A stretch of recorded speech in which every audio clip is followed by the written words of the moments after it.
Hello and welcome to the David the Dog Trainer Podcast 19. Woohoo! Whee! 19. Oh, episode 19. That's it. Are we recording right now? Or? Yeah. Oh. We've been recording for the last minute. Oh. How's it going? Cool. Fantastic. Hello. Great. Directly. You got to talk like directly into it, though. Hi. Wait, can you say something in yours real quick? Hi. Say it again. Hello. Hang on. One more time. I like dogs. All right. Perfect. All right. What's going on? We're 2 days after the last one. Yeah. How you feeling, Josh? Feeling great. I took the last 48 hours to just put down the hammer on the last podcast, and it will be up today at noon, which is Thursday, but you won't hear this until Monday, so whatever. It's weird thinking of the timeline. Not skipping a week. Not skipping a week. Today we're joined with Christa and Bridget of MK9T. What's up? Not much. It's like, what's MK19? I like MK9 better. MK9. Yeah.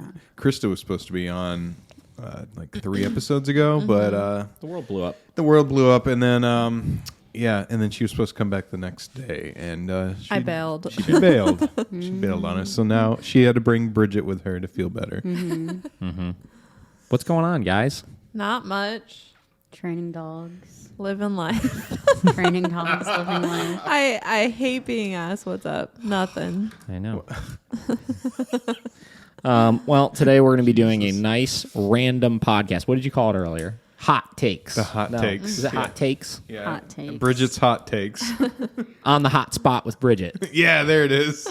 Something like that. Under the fire. That's what it was. Yeah. Yeah.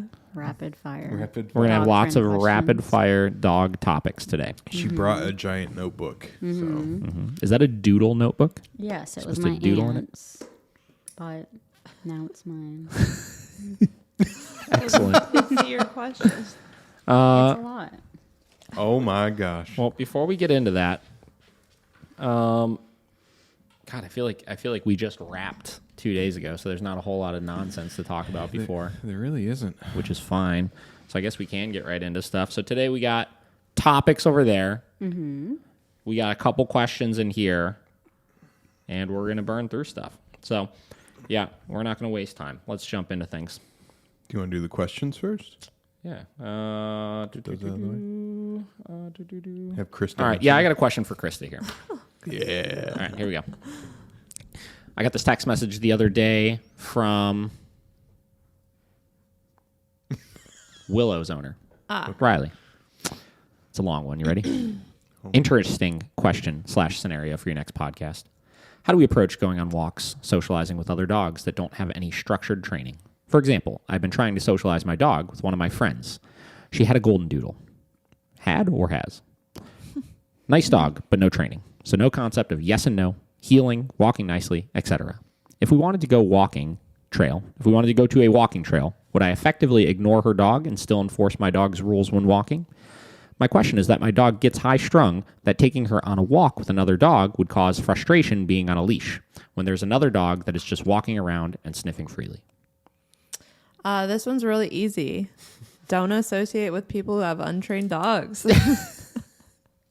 Just kidding. Wow. I mean, yeah, you're going to have friends with dogs that aren't trained, but your dog's still held accountable in all those situations. I would look at it as any other distraction. You're on a walk, the other dog's next to you, whatever, sniffing, doing whatever it wants to. Willow is still required to be in a heel. So I would just look at it as any other distraction and enforce a heel with her. As for socializing with another dog, you don't really have, if you don't have any way to add structure to playtime, you kind of just have to let some of those things go or get the dog trained. I don't know. What are you smiling at me for? That was good. That was good. Okay. I look at stuff like that, like is it Is it if you're walking down the street and there's dog across the street that's pulling and lunging and barking, is that an excuse for your dog to start pulling, barking, and lunging? Yeah. No. Right? What if that dog is 20 feet away? Yeah. Is it still? No. No. What if that dog is 5 feet away? No. No. Right? So, no matter what the rules are for the other dog, your dog's rules don't change. Yeah. So you enforce them all the same. Yeah. Now, that being said, going for a walk with another dog in general, I think there's kind of a mentality that establishes if you're out for a walk with another dog or another person and another dog or whatever it may be, where after the first couple minutes, they kind of realize they're with each other, the novelty of it goes away, and all the dogs kind of chill out organically from that, right? I mean, look at pack walks, right? They got that freaking Shaker Heights pack walk on the east side. Have you seen, are you familiar with that? Yeah. Yeah. They do like 120 dogs. On a Holy weekend. shit. It's Yeah. Seriously? madness. Just absolute chaos. Are any of them actually trained though? Some Or of is them. it just... A lot of local trainers have started using Yeah. it. Like I know Lorenzo's takes dogs there. Yeah. It's ran by 2 trainers. I believe Columbia Dog Training, as well as Chris Ramsey, which is like the Shaker Heights Dog Academy or whatever. And, but it's also open to the public. So like anybody can bring their dog. And if you follow their Facebook page, like people posting it all the time. Like I saw this one, I think yesterday. We should go. Let's take Vinny and Duke. It's not good. And Toonie. Toonie wouldn't be the Here we best go, here we friend, go. Where is it? obviously. Somebody asked one day ago, hello, this is in the Shaker Heights Pack Walk group. Hello, everybody. I'm bringing my dog for his first walk, but I'm a bit hesitant. He has never been around so many dogs at once and can be aggressive with other dogs. Any suggestions for dominant alpha type dogs? The walk seems like it may be a great opportunity for him to see dogs behaving appropriately. What was it like the first walk?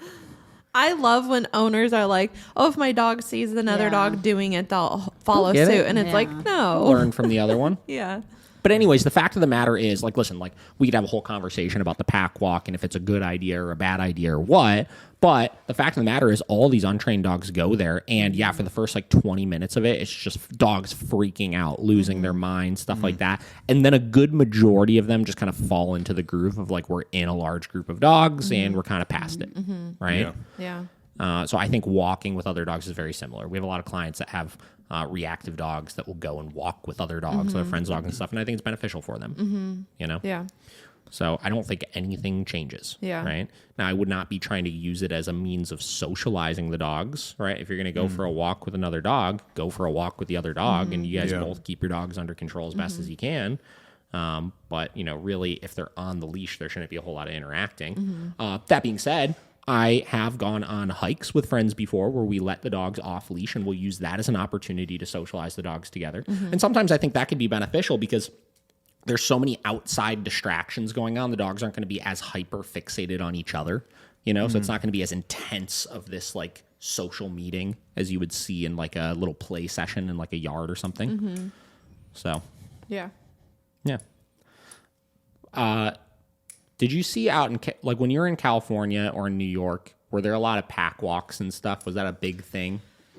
I probably wasn't as aware of them as I am now if I were to see them. I'm sure in California there was a lot more, but I wasn't really into following many trainers out there. So I don't know. But we used to do that in upstate New York. We used to do, it wasn't open to the public, but pack walks or group classes and stuff. Yeah. Yeah. What's your thoughts on the pack walk? I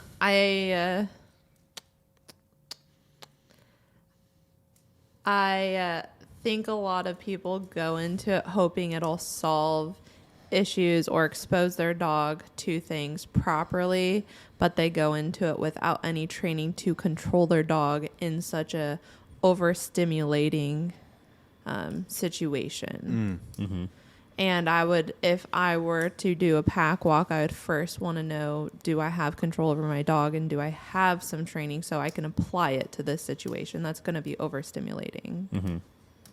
So I think it'd be great if you had like some foundation first, but yeah, 120 dogs though. I mean, that's It's a lot. madness. That's Yeah. insane. Like I've seen it a couple times. They do it around like Shaker Lakes on the east side.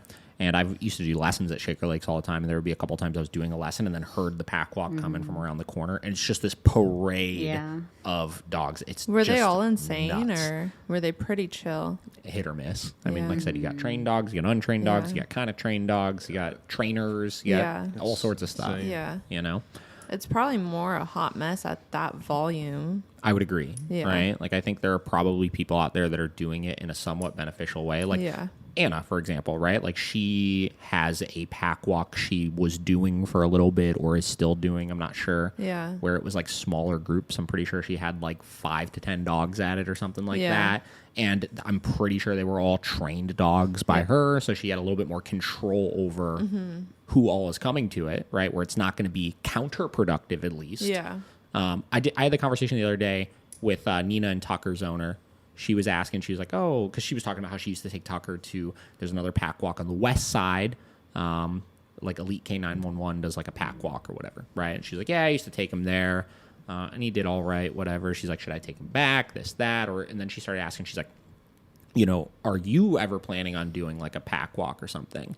And I was kind of thinking about it, and I think in theory they're a good idea, no different than a group training class is a good idea from the standpoint of once your dog's trained, you got a place to work on some stuff with some distractions and be around a group of people that are, you know, of the same mind and doing the same things and stuff like that.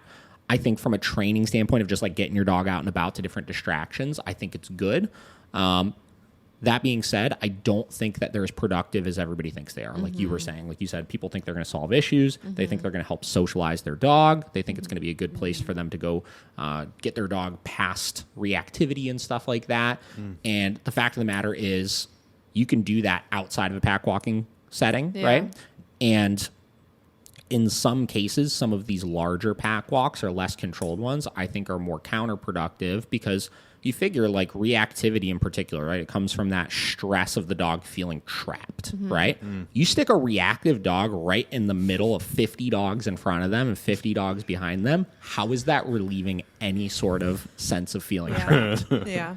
You know what I mean? Yeah. And that's the thing I don't get about it is they stick them like right in the middle where like there's a dog 3 feet in front of them, 3 feet behind them, like, and then again, like 50 plus going both ways. Yeah. And it's like, that's got to be the most stressful Yeah. feeling ever to someone. I probably would be trapped. stressed. are you I'd kidding be me? stressed. I feel trapped. Yeah. You know, and then you figure you got some of these dogs that may be working through issues, you know, that are, you know, lunging at some of them and things like that. It's just, I really think it makes it worse in some of those cases. So if I were to ever do it, it would be more of a group setting type thing. And I would not be doing it with the advertisement that this is going to solve all your dog's issues. It would just be kind of a fun little extracurricular thing to be able to do. Yeah. Because when I used to run group classes, like looking back, they were not productive at all. Yeah. The dogs, weren't really well trained, and 2, we weren't really holding them to a higher standard like in those sessions. And it was just spread so thin between 15 people that you can't really work on any issues in that setting, you know? Yeah. You kind of have to go into it with groundwork, I think, or some foundation. Yeah, I think group settings is another one where, you know, people go into it with the same expectation as like the pack walk where they think they're going to train their dog in the group setting and do all this kind of stuff where that's not going to happen. But it can be a cool extracurricular thing once your dog is already trained. You know, no different than daycare lets us keep our eyes on the dog and interact with the owner from time to time and keep the communication open. I think the group setting is similar. You know? Yeah. Did you ever do any group classes or anything? When I was like little, I did a When you were class. little? Yeah, when I was a child, I did a PetSmart class with my dog Stevie. Oh. And their Was motto, it a Chihuahua? No, it was an Akita. Oh. The Akita. Their motto was "Kiss, keep it simple, stupid," and it was just about keeping everything really simple with dog How old training. were you? Middle school. Oh. But it was pretty like young. clicker training, so all the people would be clicking their dog training things at different times, and it was just a mess, and the dog was terribly trained. Group I setting. didn't get anything out of that. Yeah. That's hilarious. Yeah, I don't know.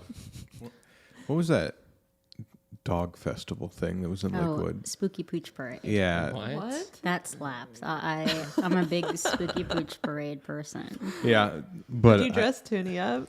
I didn't put a lot of effort into it the first year, but now with COVID, it was canceled last year. So this year, yes, we're going to do. Actually, my client actually won that competition. I think she got a year free of dog food. That's awesome. Yeah.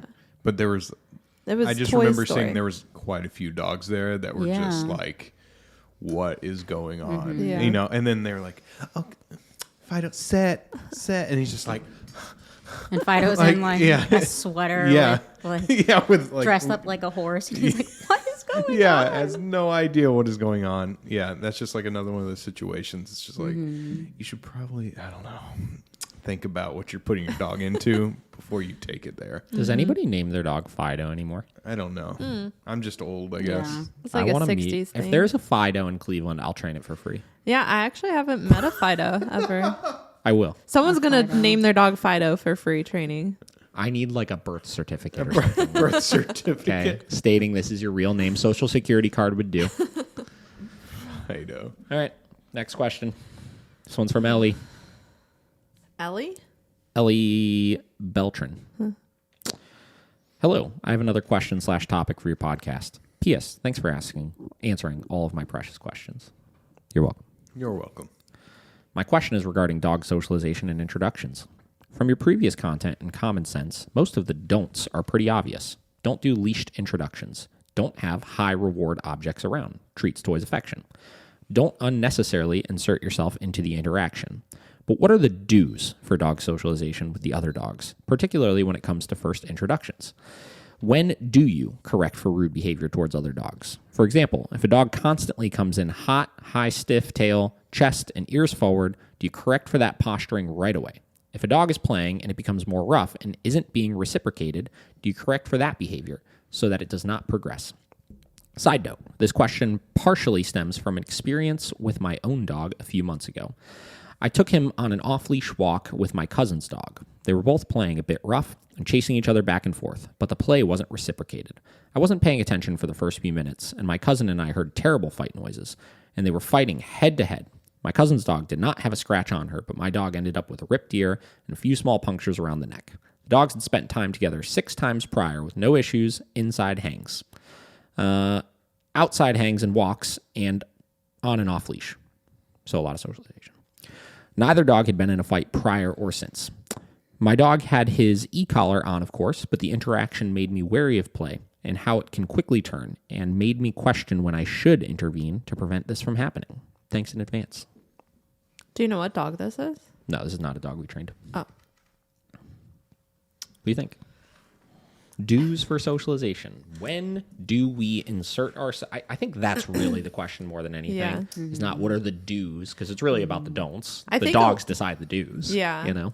I think a lot of people get nervous when they see like the posturing and stuff and they want to interrupt it to just stop the dog versus like seeing what is the dog really going to do, because I don't know, I see a lot of dogs that come in hot and they kind of posture a little bit, get real stiff, but that's just how they move initially, and as they start getting more comfortable, they start opening up.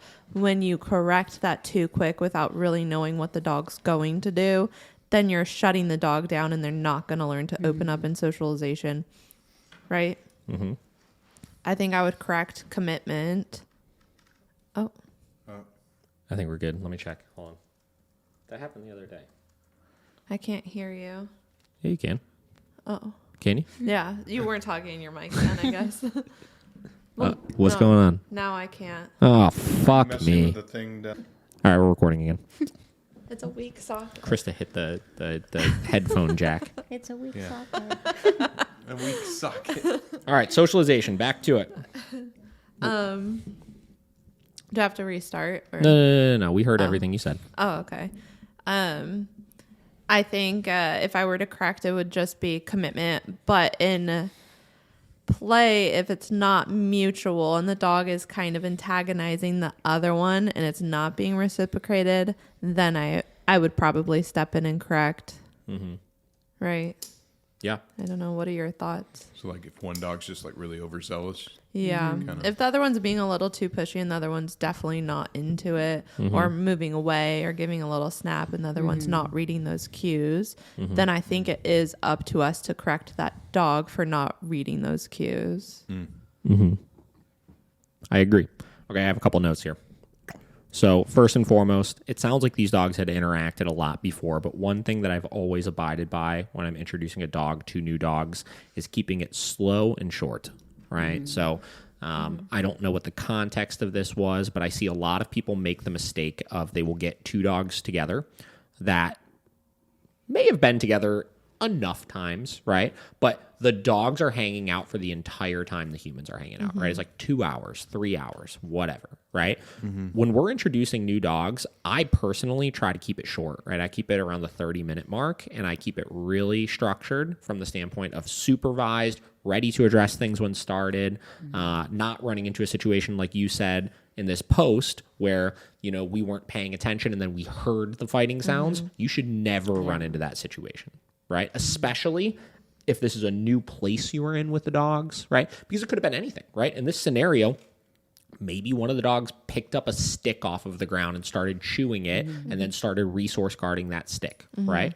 I don't know. I've seen Deli do that when we first moved in here, right? Where she'd pick up sticks in the yard, she'd start chewing them, and if one of the dogs tried to go over to her, she'd kind of show her teeth at them and stuff, right? So I want to catch any of those things as soon as they start to make sure that it doesn't turn into a problem. Because yes, you could physically not have dog toys and dog treats and stuff like that, but there are things in the environment that the dog will perceive as reinforcing that they will try to guard as well. You have to be aware of that. What did you do with Deli? Did you correct her. that? Yeah, for sure. Did you correct her for taking the stick, or did you correct her for guarding When she the started stick? guarding it. Oh. Yeah. Did she just stop? She stopped after that? Yeah, and she kind of stopped playing with the sticks in general, which I don't really have a problem with. Yeah. You can go either way. Like Henry, Brittany's dog, we did a session at the park one time because he would resource guard the fish, the dead fish on the I ground. think she told me that once. Yeah.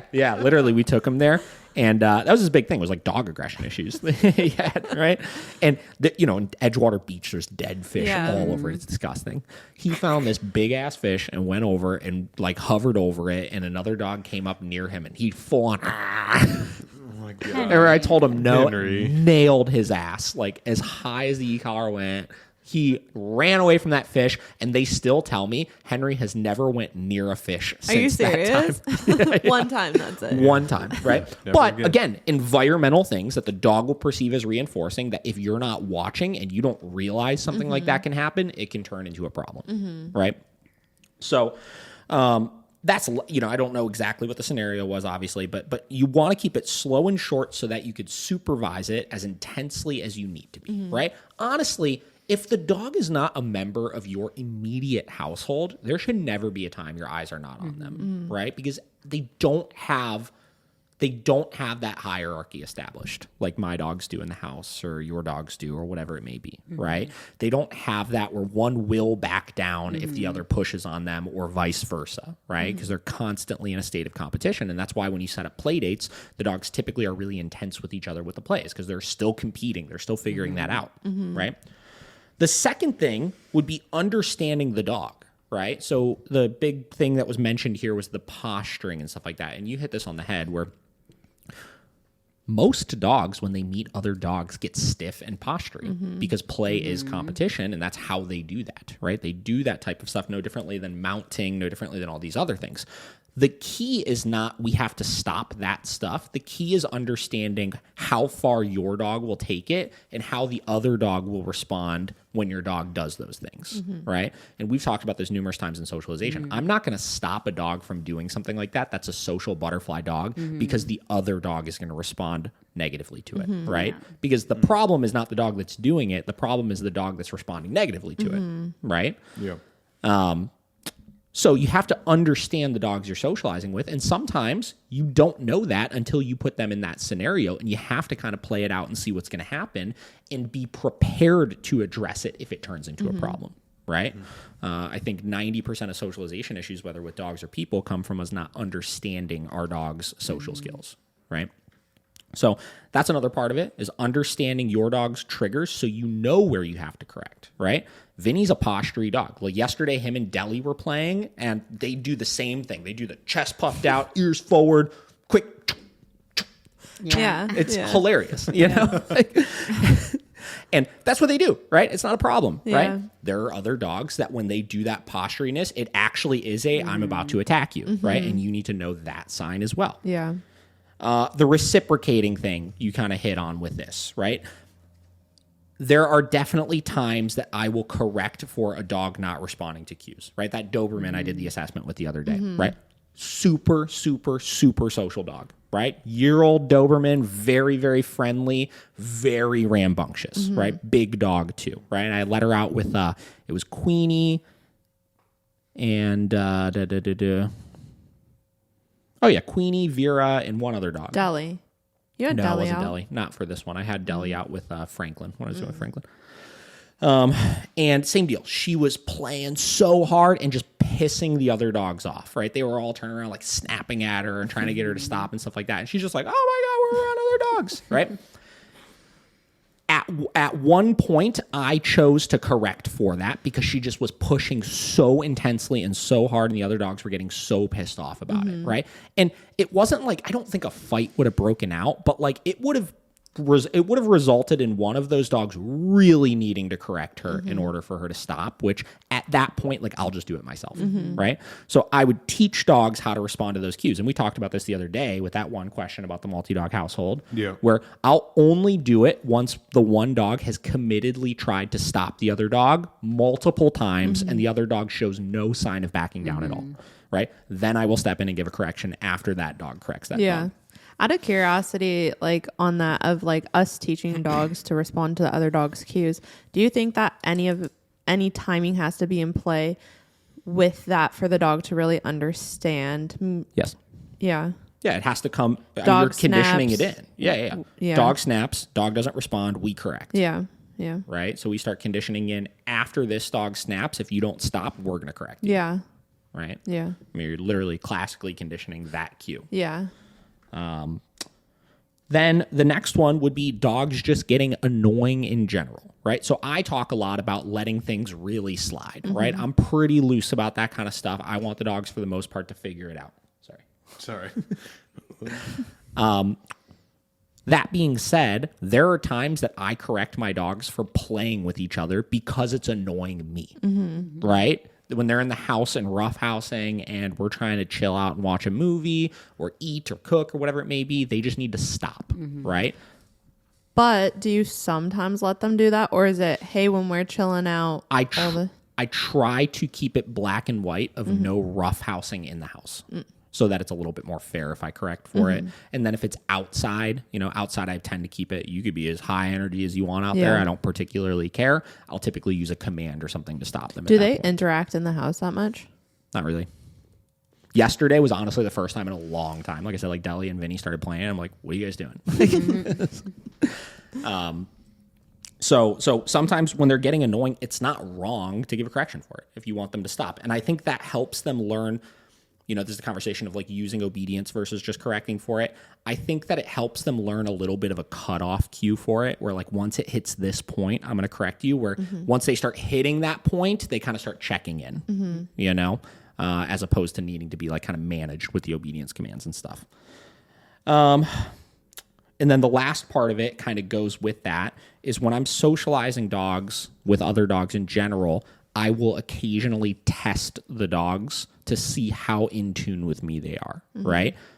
I talk about this a lot when I'm socializing dogs. I'm okay with play getting real wild with the assumption that if I need to, I could stop it on a dime, right? So in order to do that, I need to make sure that I have their attention still. So sometimes when they're roughhousing and stuff like that, I'll say something, whether it's a name or I'll give a command or something. And then if I don't get an immediate response to that, I'll just give a correction, right? And I start teaching them that my verbal cues need to be paid attention to at all times, right? So that's something else you could do that also helps to keep the dogs with one ear turned to you, where you're not going to run into as many situations like that, right? So those are kind of my do's, I guess, as far as socialization of where I will intervene and how I will intervene.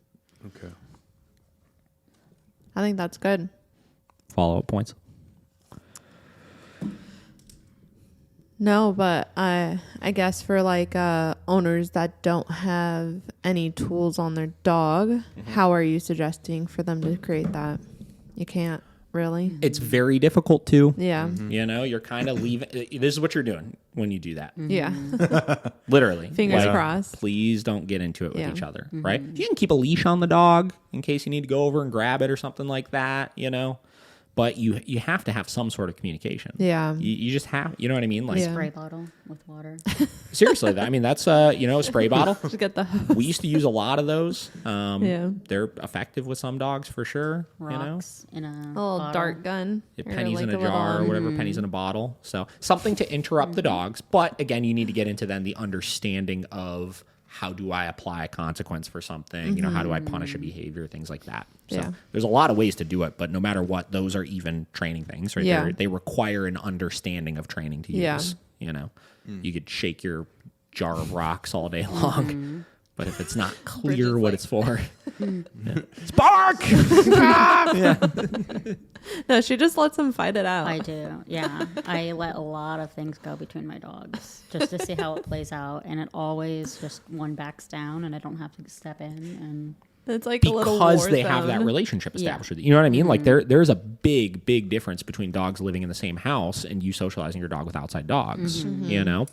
Do you ever get your dogs with other dogs? Do you have like friends that have dogs or anything?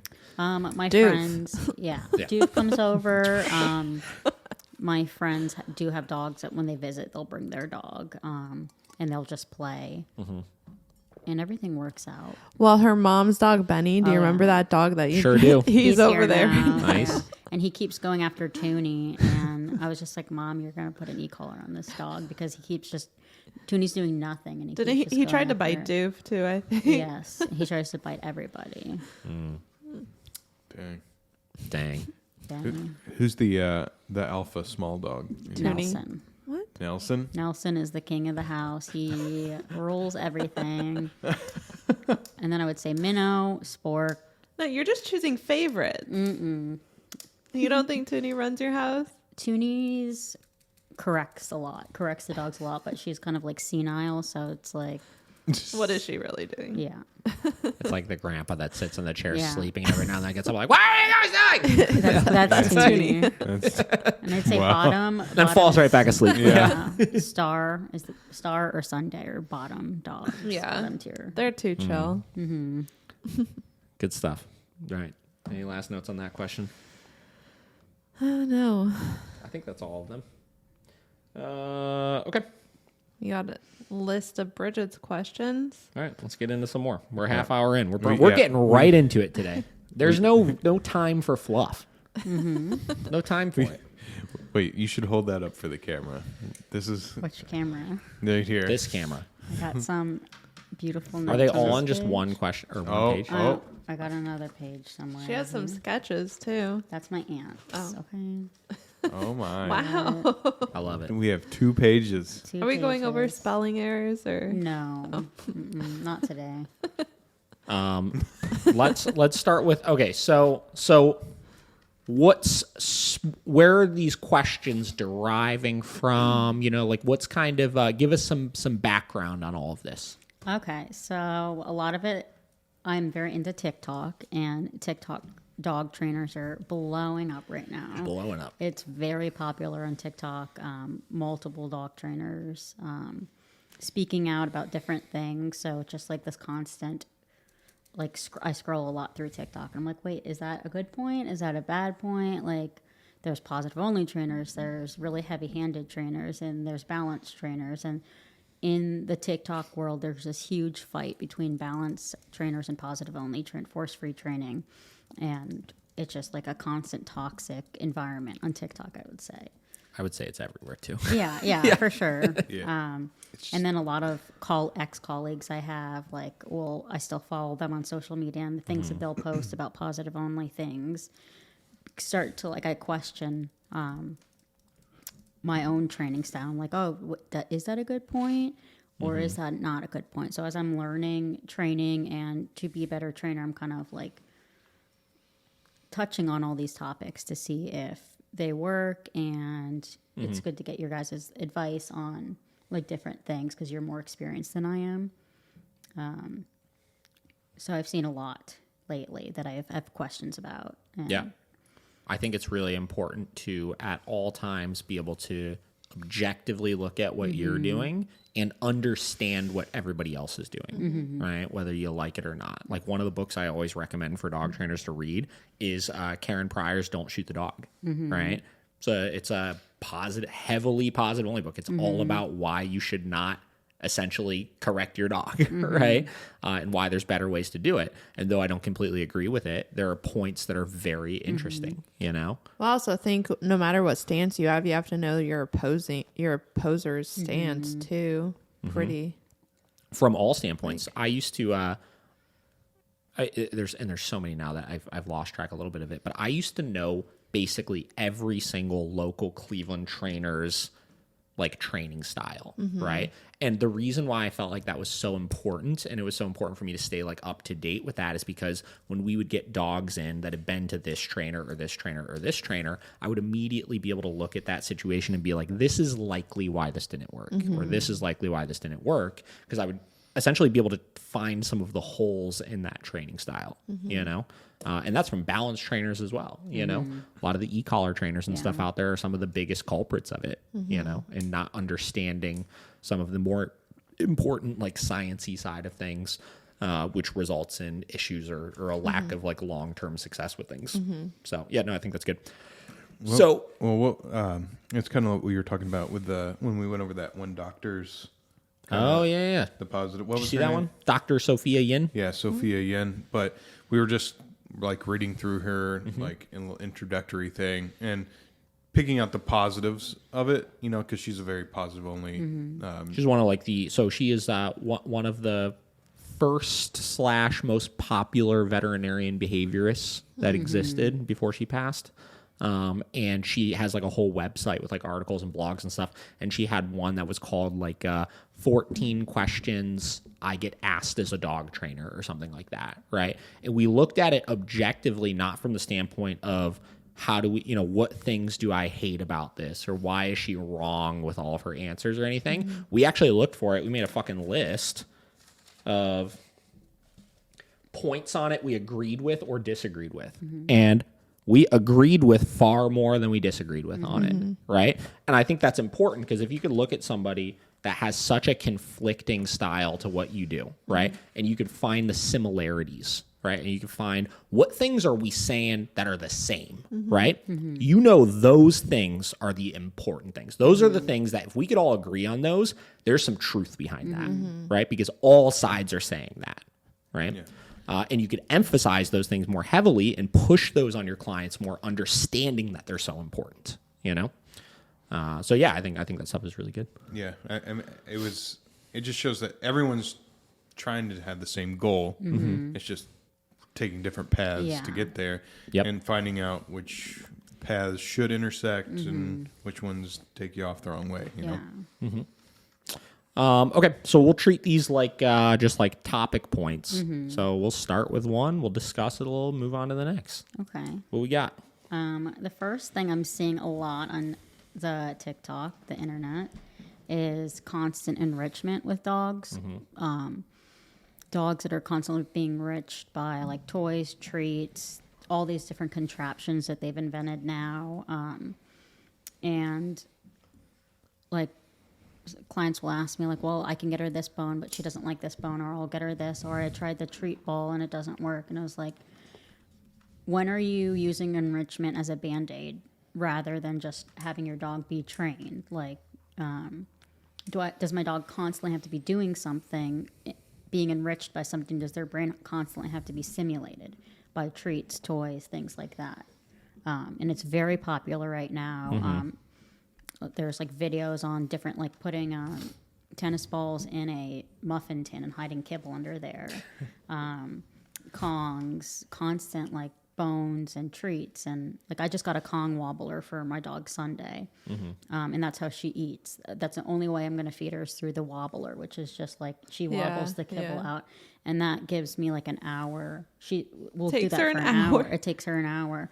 So it's just like an hour of peace, but because she's so wild in the house. But if I had taught her bed stay, and which we're working on, would I have to keep feeding her in a wobbler to engage her brain like that? Well, let me ask you this. So when you say she's wild in the house, what do you mean by that? What are you trying to stop with it? Constant, like, never sitting down, never able to relax, constantly sniffing, looking for something to get into, getting into anything that she can. She'll take rocks from my fireplace. Like, I have, like, little coals in my fireplace, and she'll just, like, I can see she has something in her mouth, and she just carries them around and has a pile of rocks. And her first 2 weeks with me, I, like, had my dining room table full of things I had taken away from her. Because she's constantly getting things and getting things. And that was probably my bad for not managing her as well.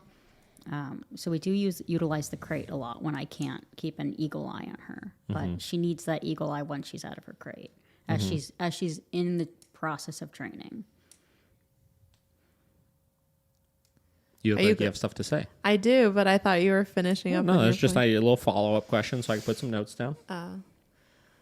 I think enrichment is, like, fantastic. And I think I love that, like, people are doing that.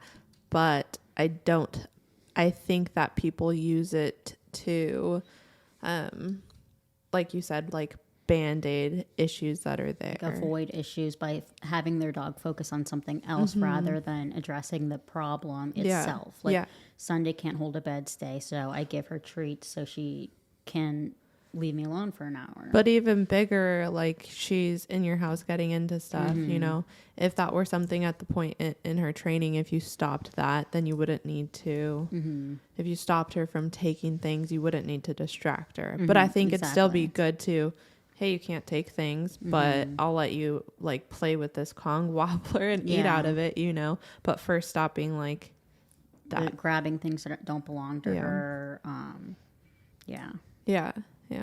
But until, like you said, until you get to that point with your dog in the training process, managing them so they don't, like you are, you know, and then teaching them to not take those things. Yeah, like with my foster dogs, I don't utilize e-collar, or I try not to at all, especially if I'm working with a shelter that does not have the same views, because they don't want you to use those tools.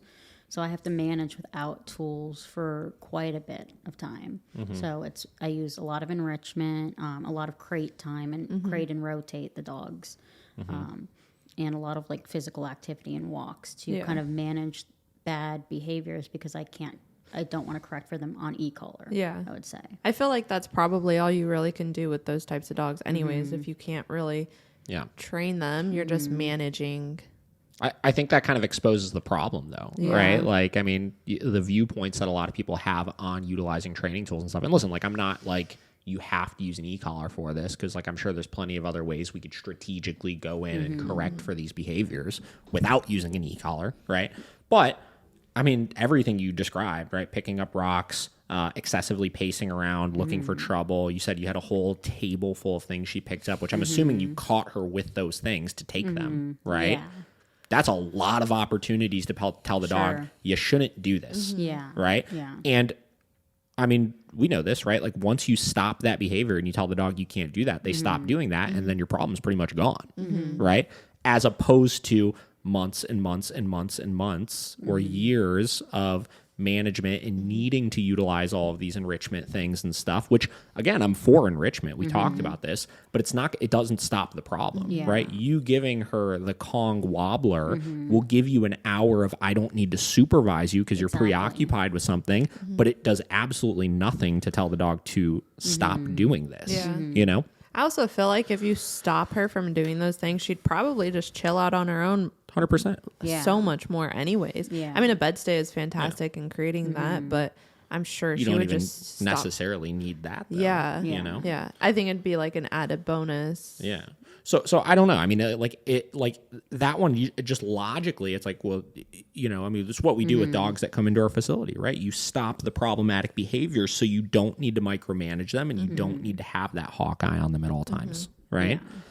And it's a tough situation when you're in a situation of a foster, but, like, that's the whole reason why, like, we don't work with certain shelters and we don't work with certain rescue organizations and stuff like that, is because they believe that, and we know that I know or believe that is doing more harm than good to these dogs, because that dog's going to get into a home and it's going to be with people that are not going to have the time or the patience to be able to follow her around the house all day long to stop her from getting into everything. And then they're going to be like, we can't handle this dog. And they're going to get rid of the dog. Yeah.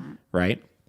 I love right? Like, listen, dogs need mental stimulation, right? And enrichment is a great supplement for it. Yeah. But a lack of enrichment is not an excuse for poor behavior. Yeah. Is the way I look at it, right? Like if there's a week that I'm working a lot of hours and the dogs sit at home most of the day and don't do a whole lot, that's not an excuse for them to start destroying my house. Exactly. Right? Yeah. I'm empathetic to they need that stimulation and I'll provide it for them. And I think that they'll probably be a little bit more manageable if they have it, but I still need to teach the boundaries. Yeah.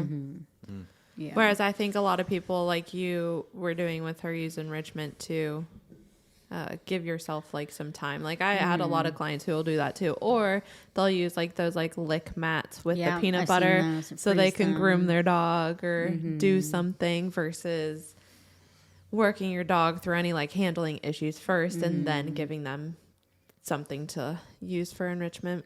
Yeah, as like a distraction from a bad behavior rather than it enriching them just to be a positive thing in their lives. Yeah. Like a reward. I think enrichment is kind of like a reward almost, like especially if you're using food.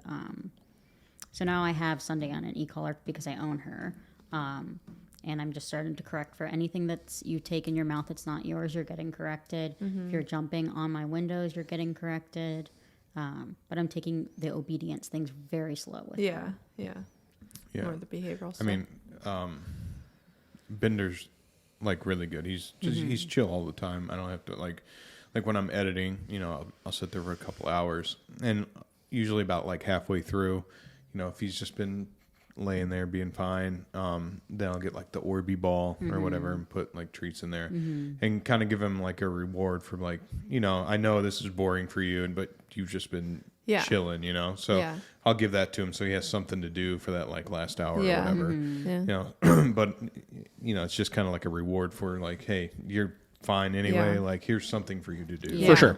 Yeah. So they're not bored at that point, right? Because like I do feel bad sometimes if I'm home doing housework all day and the dogs are just kind of sitting around like, can we go do something? Right? Please. They're not being poorly behaved or anything, but like it would be nice to give them something to occupy themselves with. And I think that's where stuff like that should be implemented. Yeah. Like when I feel bad for not exercising, if I just give them a raw bone to go do something. Yeah. I do things like that as well. Yeah. Like I'll utilize soup bones or treats.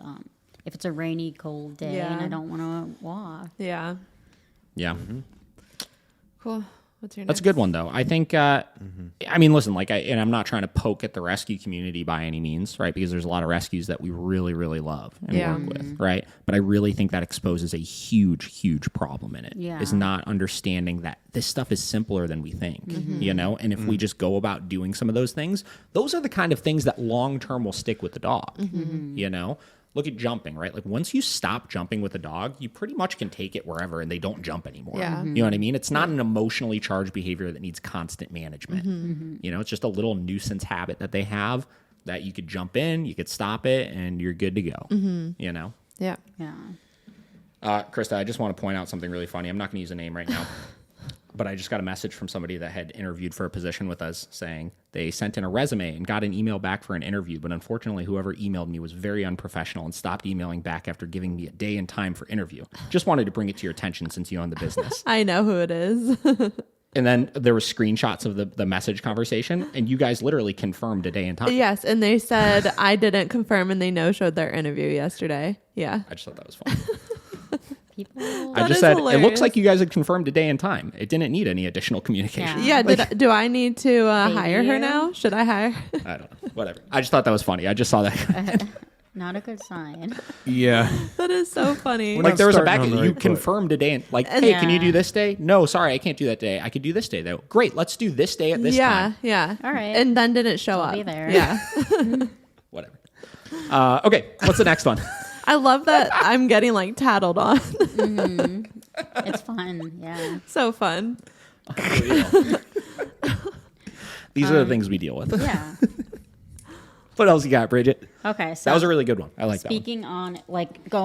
speaking on enrichment, I'm reading a lot about like enrichment and like not having your dog have to be constantly stimulated. So one of these trainers was saying that if if you bring your dog to doggy daycare every week for 8 hours a day, you're creating a dog that constantly needs to be stimulated and can't settle down because they're around other dogs. So this trainer in particular did not recommend doggy daycare every day of the week. You know, they said maybe once or twice a week you should get your dog into daycare, but that constant stimulation is going to create a dog that cannot settle down in your home.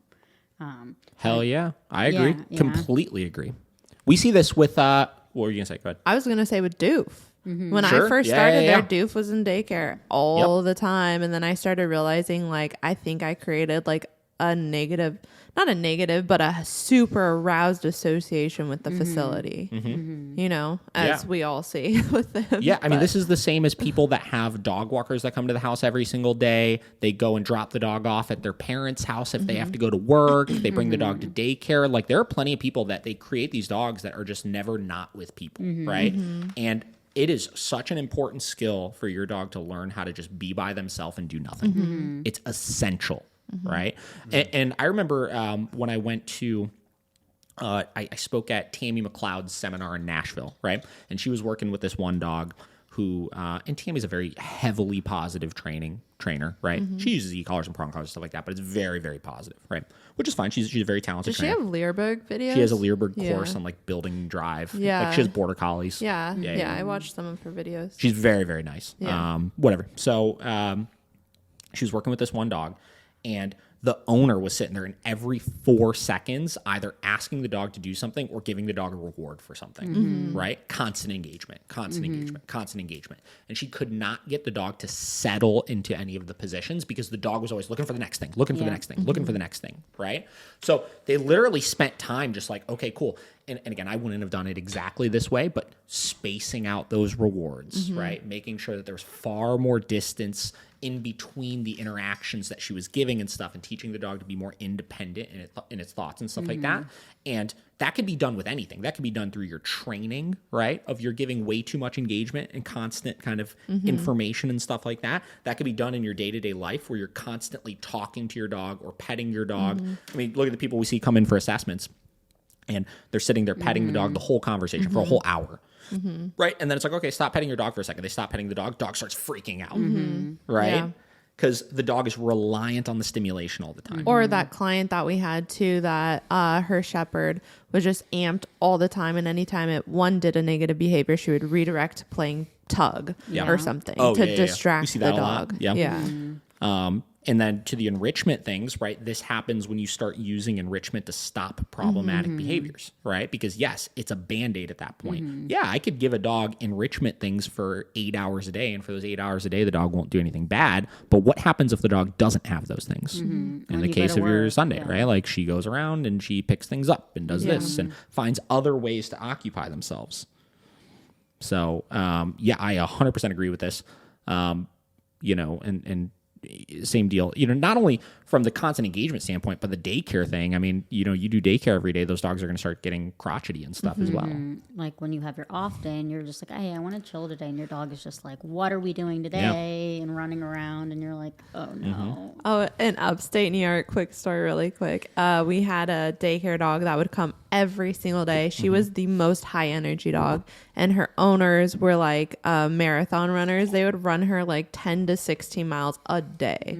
That dog had so much stamina that it was so annoying to have her in daycare because she nonstop. Yeah, because you're creating that stamina and building that drive to do things all the time. Dogs are like creatures of routine, I feel like. Just get an obese dog that doesn't want to do anything. Like Star before his weight loss journey. He did not want to do anything. Or And me now he before wants to my do weight things. loss journey. Yeah. No. It's kind of, Bender is kind of like the opposite. When she was still working at Heights, she would take it, if she took him more than 2 days, like consistently, he would just like sit in the corner and be like, I don't want to fucking be here. Yeah. He would sit by the door, like the gate, and just be like, It was too "Let's go." overwhelming. Yeah, like he'd be cool with it. Like he loves other dogs. He's great with other dogs, but you could just tell like his social limit was reached, and he was just like, Yeah. I do not want to be. I just want to go home and chill. Like His battery gets tapped out. Yeah, so I think Yeah. it goes both ways. Either you get one that gets at this high rate, Yeah. and then that's all they can do, and then there's the other ones that you don't need this. I don't need this. I don't want to be here. Like, Yeah. I just want to go home and just relax. That's why I also like back to the point of like socialization being in shorter periods too, of like super successful, but they don't need to be every day for 10 hours a day. Yeah, exactly. You know, Yep. I would. Yeah, I get think you could definitely exhausted. create a monster with that for sure, though. Yeah. Yeah. You know, Yeah. those two are very similar, and that's why again, enrichment as a supplement, not as a solution. Yeah. You know, That's That's a really good way to of put it. looking at it. Mm-hmm. How would you be if you had to just chill with a bunch of people Oh my for 10 God. hours a day, 5 days Try a week? 10 minutes. I'd be out. You would be gone. Your social battery. Yeah. The batteries would be I'm gonna go gone. nap after this podcast.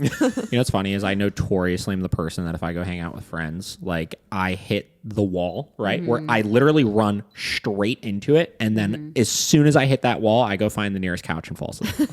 That's literally what I do. I mean, like I fell asleep at our bonfire. Yeah. Exactly. You, Yeah. you kind of have a pattern of falling asleep. Yeah, at yeah. When I'm bonfires. done, I just take a nap, and then everybody leaves my house. And That's- when you're at my house, you take naps, and Yeah. Justin and I are just like, all right, she'll be out for 10 minutes, she'll be back soon. I do. I Yeah. do. Krista needs to recharge. I do that here as well, where like if people are over the house, Yeah. like once I'm done, I'm like, Psh, I'm going to bed. You guys can find your way out. Yeah. Yeah. Cool. What's the next one?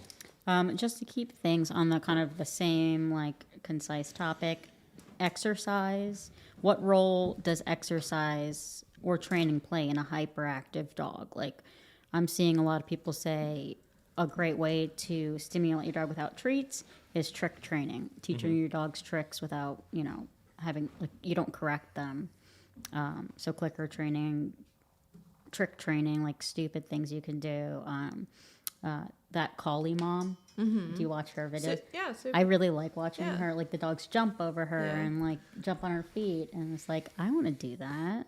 Your dog's only sport could probably do that, but Yeah. that'd be cute. Yeah, that'd be really fun. Would you consider trick training to be somewhat of enrichment or not Yes. necessarily? What? Yeah. So we had this conversation at the facility that one time. What is enrichment? just mental stimulation, Bingo. right? Positive mental stimulation, That's which all would it be is, right? Yeah. And it could be done through anything, you know, like you could, but again, keep in mind, and this is what I tell everybody is like, as opposed to spending the time doing all those things, train your dog. Yeah, Training is mental stimulation, right? You don't need to do all these other things. The difference is, I think one is active mental stimulation, one is passive mental stimulation from the owner standpoint, right? One requires work from you, one does not require work from you. And we live in a society where we are looking to remove responsibilities from ourselves, which is why I think these Yeah. lick mats and all these types of things become so popular. Yeah. Yeah. I think it's great, but I still think like you should have that solid training first, because again, enrichment isn't a solution. There shouldn't be a solution. Yeah, again, just reiterating and beating the dead horse here. Like, you know, I recommend to clients all the time in wintertime, go buy the 100 Tricks to Train Your Dog book and burn through it. You know, teach as many as you want to as a way to give a mental stimulation if your dog seems like they're getting cooped up. But don't use it to stop the problems, right? Like I said, like if I work a long week and my dogs do nothing, they're still expected to behave themselves and go to bed when we need to go to bed and not tear up shit in my house and stuff like that. But I will try to give them an outlet so that they're less cooped up. Yeah. yeah. Yeah, pretty straightforward. Yeah, the rescue that I'm with right now, the vice president has 2 little Malinois. Not little, they're pretty big. And she does a lot of disc work with them, like the sport. And that looks like really fun and cool. Yeah. Like the disc dolphin or whatever it is. But she's Just like, dogs, yeah. yeah, she looks like badass doing this with her dogs. Yeah. Oh, yeah. Her dogs are so cute and like well behaved. And Well, I think, you know, Vinny's a good example of it. I talk about all the time. Like, I don't do that much with him anymore. And he's really good in the house at this point, right? Like, he does not give me a hard time with anything and stuff. But, like, I'm sure he was more fulfilled when he was doing all of those other things, right? So, yeah, I mean, I think those things are great. You know, I think disc dogs, you know, and especially finding an outlet from a like sport standpoint or something like that with your dog, I think has its benefits, right? I think you build a stronger relationship with your dog. You're providing more mental stimulation. You're doing something together with them. I think it's really good. I do think, though, to the point of creating conditioned associations, when I was doing bite sport and stuff with Vinny, I think he was worse than he is right now from the standpoint of I think I created a lot of neurotic tendencies with him. And that's the thing you got to be careful with when you get into things like toys and balls and frisbees and biting and like all those types of things, is you can quickly create these just adrenalized responses, you know? Yeah. Yeah, I think I did that with Doof with daycare and stuff too. Because now if like dogs are playing downstairs, you hear him in the crate whining a lot more. Whereas if there's no dogs, he's way less whiny too. It's a balance, just like the daycare thing that person said. If you supplement it in and make sure that you're balancing out not only the active time, but the passive time of doing nothing, I think any of that stuff is really good. Yeah. And yeah, that disc dog stuff is pretty sweet. Yeah. Was it Alicia? Yeah. Doesn't she do that with her dog Gunner? Yeah. Or which one is it? Chino? Chino. Cheenie. Oh. I think they do both. Yeah, she used to post some awesome videos of her doing that stuff. It always I looked really enjoyed cool. that. Yeah. She does the dock diving too, I think. She does. Yeah, I'm pretty sure. Yeah, I remember when I was at Mike Hollis's school, he talked about like dock diving with his one of his Malinois, and it would like lose it every time it would go up to the pool, and he had to like work through that Or too. those, police dogs where they're like, they have to physically hold the dog back and it's like screaming because it wants to go work. And it's very common to see like those police dogs like just freaking out. Yeah. Because they want to go chase someone. The same as on the bites. When we do Mondio ring, when you put that dog in the down, when they're ready to like send the dog on the bite, they're losing their marbles, right? And with the police dogs, honestly, a lot of times they do that on purpose, where they physically hold the dog back, because that's how you create the frustration that causes them to go more intensely.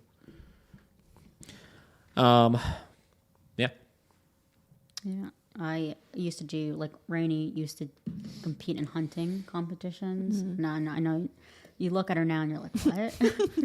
But she did a lot of, like, scent work and training and bird hunting and going in the fields and doing a lot of that. I think, like, that's, like, for Doof, because he gets so aroused so easily. Like, if I were to do a sport, I feel like he would be like that. Like Vinny with Mondio, like, loses it. And I feel like if you're going to do a sport with a dog that's easily prone to getting really aroused, you would have to understand, probably to some extent, that your dog is going to build a really neurotic association with that, right?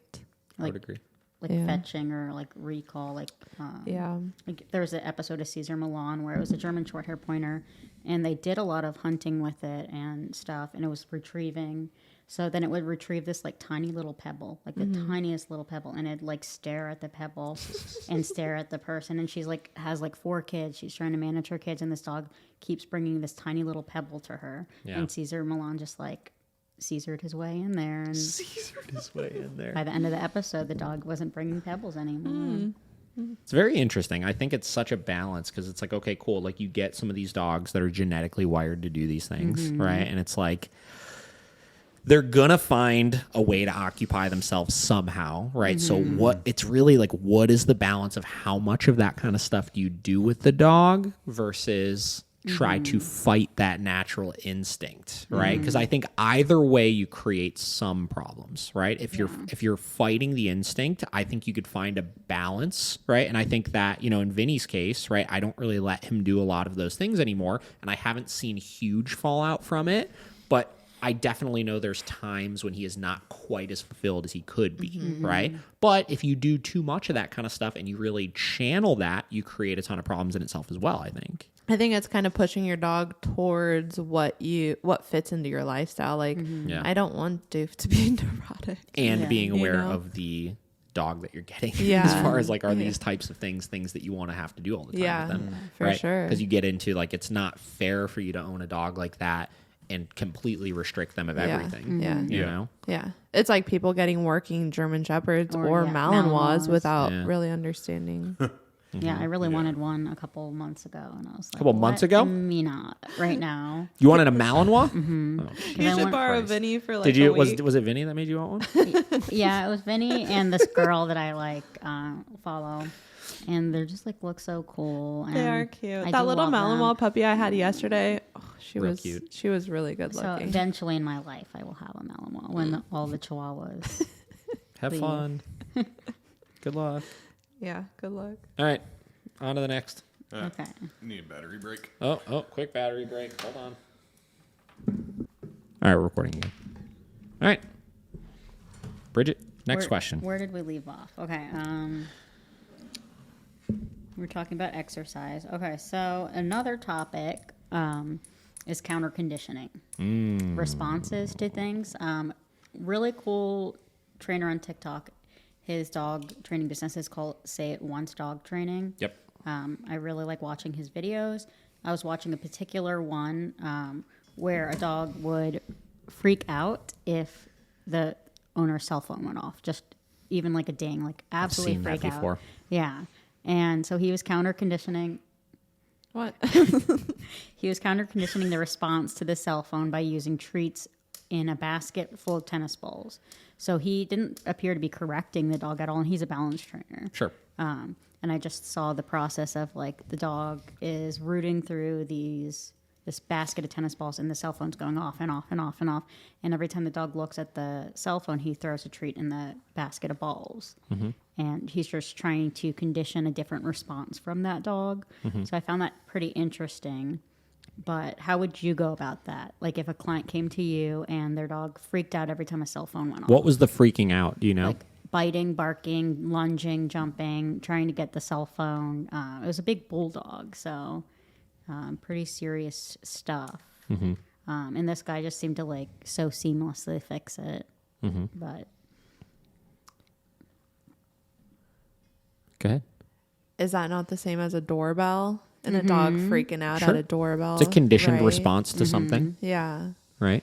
So what do Which we could do be for when- whatever. I mean, I don't know what exactly the reinforcement is behind why the dog does it with a cell phone, but Yeah.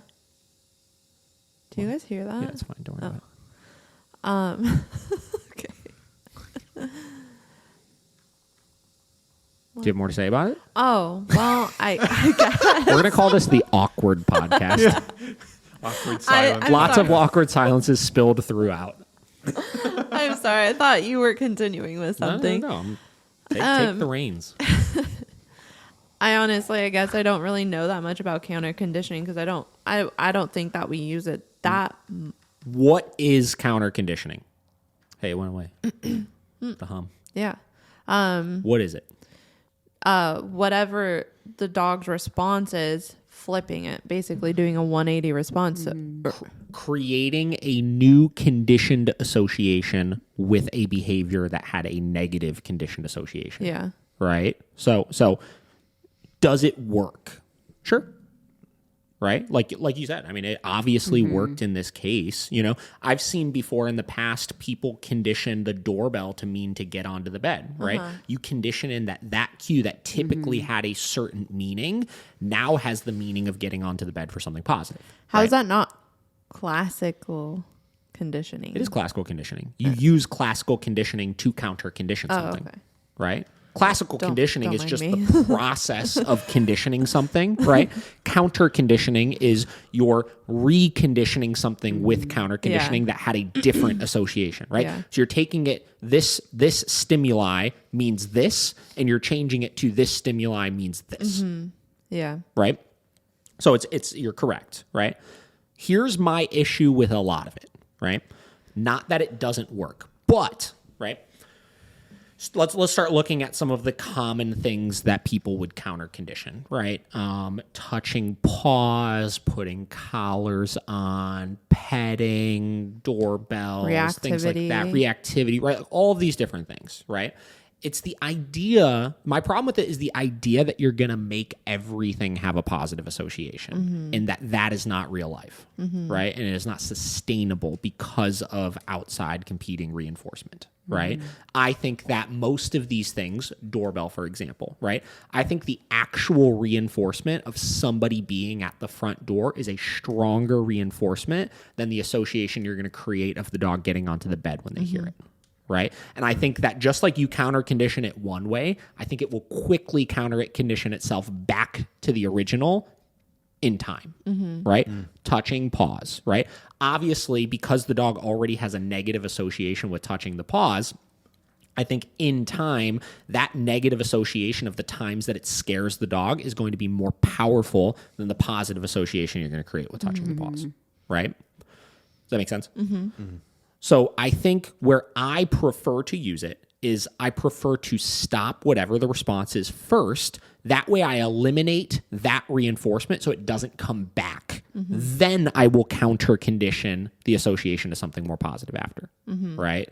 Let's use this example, right? If I stop that response of the dog freaking out and biting and jumping and I correct for it, and then I go through the process of creating a positive association with that tone, I think I'm going to have a much more balanced, longer lasting response out of the dog, right?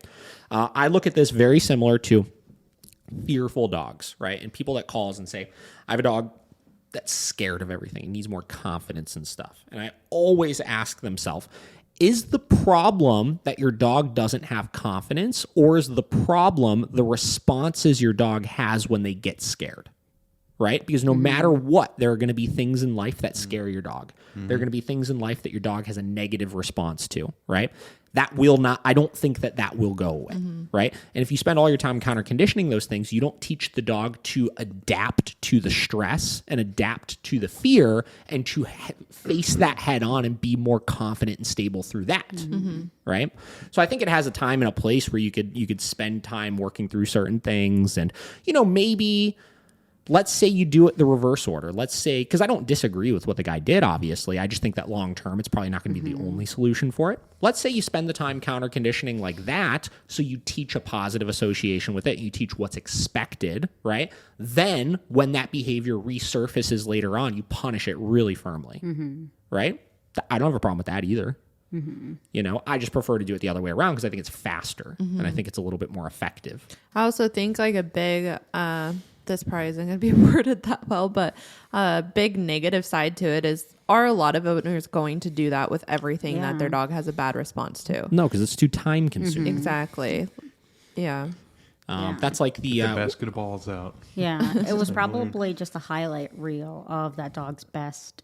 Yeah. But I'm sure that dog's exhibiting that behavior, those negative behaviors elsewhere. I was just going to say that too, right? Is that the only place in this dog's life that it does shit like that? Probably not. Yeah. Right? So now you have to counter condition everything that your dog has that response to. Yeah. And this is a hard one, right? Because like if we look at what's the proper way to do things, right? I talk about this a lot. If I were to have everything perfect and train a dog exactly how I envision my head the correct way to train a dog would be, right? I would spend the time building food drive and teaching everything with it, working around low distractions, creating really positive associations with things, layering in very light communication through the leash, layering in very light communication with the e-collar, starting to add in bigger consequences later. And I would take this long process with teaching all this kind of stuff, right? Same with the counter conditioning process. I would try my hardest to create as much of a positive association with stuff as possible and reinforce the things that I liked so the dog knew what I expected out of them so that the consequences would be more clear to them and blah, blah, blah, blah, right? I just don't think that's real life with our clients. Yeah. Well, no, a lot of the dogs that we get have already been practicing those negative behaviors or not being put in situations with like a positive association or whatever it is, where I think if you start from ground zero, you're able to work through that. But there was Michael Ellis said one time how he had like one of his Malinois, like he tried to go as long as he could with only positive training. And he said 2 years in, never corrected the dog, but then he had to, and he started implementing. But that dog stressed out so much more from a correction because it had never had a consequence before, so like that, just a smaller correction created so much more stress for that dog. Yeah. Gary Wilkes had a really interesting thing that he talked about in his seminar that I went to, where he talked about intermittent stress is very, very healthy for all beings. right? For dogs, for people, for whatever, right? Yeah. And the idea was if you teach the dog to not tolerate, but if you teach them to work through that and rebound back from that more regularly, it's not as dramatic when it actually happens. Yeah. You know? Yeah. And I think that's a lot of it too. Like we spend all this time doing these things trying to avoid stress. Yeah. Right? When does that create a balanced dog? If if I have the most perfect life, right, and everything is easy and everything goes my way and blah, blah, blah, and then suddenly something really negative happens, that's going to be detrimental to somebody, right? Where if you get used to the ups and downs of life, right, you kind of know how to dig yourself back out of those holes a little bit more successfully, right? And this is the way that I've always tried to look at this kind of stuff is I think that the way we do it, where we try to focus on both sides and we don't try to avoid one side more than the other, I think creates a more balanced dog in the end. Yeah. And again, all of this is kind of hypothetical to an extent. Like there's no studies, I don't think, that say like this is right, this is wrong, right? Everybody's got their own approach. It's just when you look at these things and you look at the way that we're doing it, you look at the way that they're doing it, I have a really hard time seeing the long-term success of some of those ways. And I feel like I could see more holes in them than not. So. Yeah. Did you ever watch Schitt's Creek on Netflix? I've never What? watched I it. love Schitt's Yeah, Creek. it's a great show. It's literally, I've heard it's great. yeah, they were like the super rich family, and then they lost everything. Oh, yeah. So like especially the kids, because Yeah. like they have to Yeah. like live in a motel, like that's where it like pretty much all takes place, and they're just have no idea Actually- what's going on. Yeah, and what's the daughter's name? Alexis. Alexis. Yeah, her saying is "Ew, David," and that's on a T-shirt and it's on a lot of stuff. Anyways, I'm gonna get you guys own some all of- that shirt. Yeah. I thought Yeah. it'd be really funny. But it's just a funny correlation. It's like, Yeah. there it was. They were spoon fed their whole life, and they Yeah. didn't know how to like get a job or anything like that. I don't know. I don't know that many people with children because they're monsters, but Oh my god! but I feel like people are so sensitive about their dog going through stress, and it's not the same with their kids. People baby their pets so much more.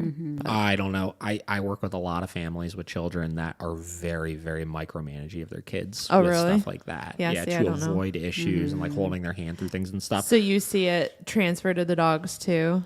Yeah. Or- yeah. Oh, Do you have no, I'm any- just saying in general. I think people do it both ways, right? Do you find that any of your clients that have children are not harder, but have more strict rules with their children, but not with their dogs? Depends on the honestly, it depends on the generation. I feel like I work with a lot of 55-year-old moms and stuff, 60-year-old moms and stuff who just like they grew up raising their kids with like, you better listen, you know, and they're very firm on their dogs as well, and they don't really take shit from them, you know. But some of the younger couples and stuff, I feel like are a little opposite. Yeah, Younger couples with children, I should say. I could see that So for sure. cool.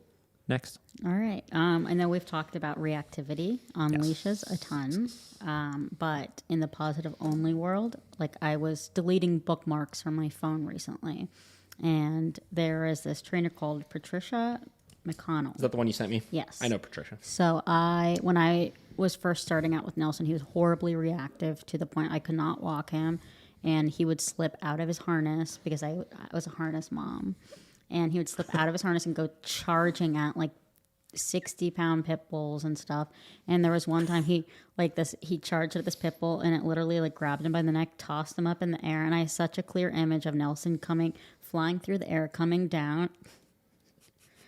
Not funny, but I was terrified at the time, and I could not get this dog to get off the dog. So I just like bear hugged this random dog and like got it off. So I was like, all right, I need to try something. So I was like trying to do her program, her approach to things, and emergency U-turns, treats. Nelson didn't give a shit about treats when he was in a red zone moment, as I call it. And I tried the emergency U-turn. I tried everything and nothing worked. And Patricia McConnell says in that article, punishment is never a good idea. And then going on, she says, dogs need to be taught an appropriate behavior on cue before you can correct for it. So my question with reactivity is, I'm seeing that a lot, that phrasing, like you're not teaching a dog not to be reactive, you're just correcting it. And that's why all these dogs with reactivity, they don't believe in correcting the dog for it. Okay, so there is the one thing in the dog training world that pisses me off the most is when people say, that's not teaching, that's just correcting. Yeah. Right? Isn't that the same? Isn't correcting Aren't still they teaching? learning something from Yeah. that? Don't they learn? Yeah. Wow. If you learn something, wouldn't you have to have been taught that? Yeah. Like that alone just makes no sense to me, right? So, go ahead. But pet owners aren't picking that apart. They're like, oh, yeah, you're right. Yeah. You're probably right. Yeah, you're probably right. Yeah. And just like I saw a post of a positive only dog trainer. It was like, reactivity will likely be something you struggle with your dog's whole life. I'm like, that's so sad to think that you're going to struggle with this dog. Like my mom's dog, Benny, like he's so horrible she can't take him for walks, which is why he's morbidly obese. And I walk that dog around my neighborhood with just a slip lead, and I just corrected him with a slip lead. And my mom walked him the other day. She said, his walk is 99% better, and she's never had a walk with him so successful. And I was like, yeah, Mom. So this is the thing, right? Like you look at how much marketing is in positive only training from the standpoint of like, this is why you should do it this way. This is why this is bad. And honestly, you know, there's the old saying, like, you don't build the biggest tower by tearing everybody else's down, or you don't you don't build the biggest building or skyscraper by tearing everybody else's down, something like that. Whatever. It's the same with positive only trainers. I feel a lot of them, right? The one thing I liked about that Sophia Yin was that she didn't totally discredit that negative reinforcement and like positive punishment doesn't work. She just argued that there's a better way to do it, which I can have respect for that. That's fine, right? When people say things like it should never be used, it doesn't work, it's not teaching, that's the tearing everybody else's building down to make yours the tallest. That's that mentality. You know what I mean? It's like a toxic mentality. Yes. So that alone tells you you're kind of full of shit to an extent, because I've said this over and over and over again. If positive only COVID over there? Yeah. If positive only training, did you get your shot yet? Second one? Second one's Monday. Why are you here? Man. Yeah, get out of here. God. The only unvaccinated person here. Hey, did you wait, this is a big tangent. Did you see that money?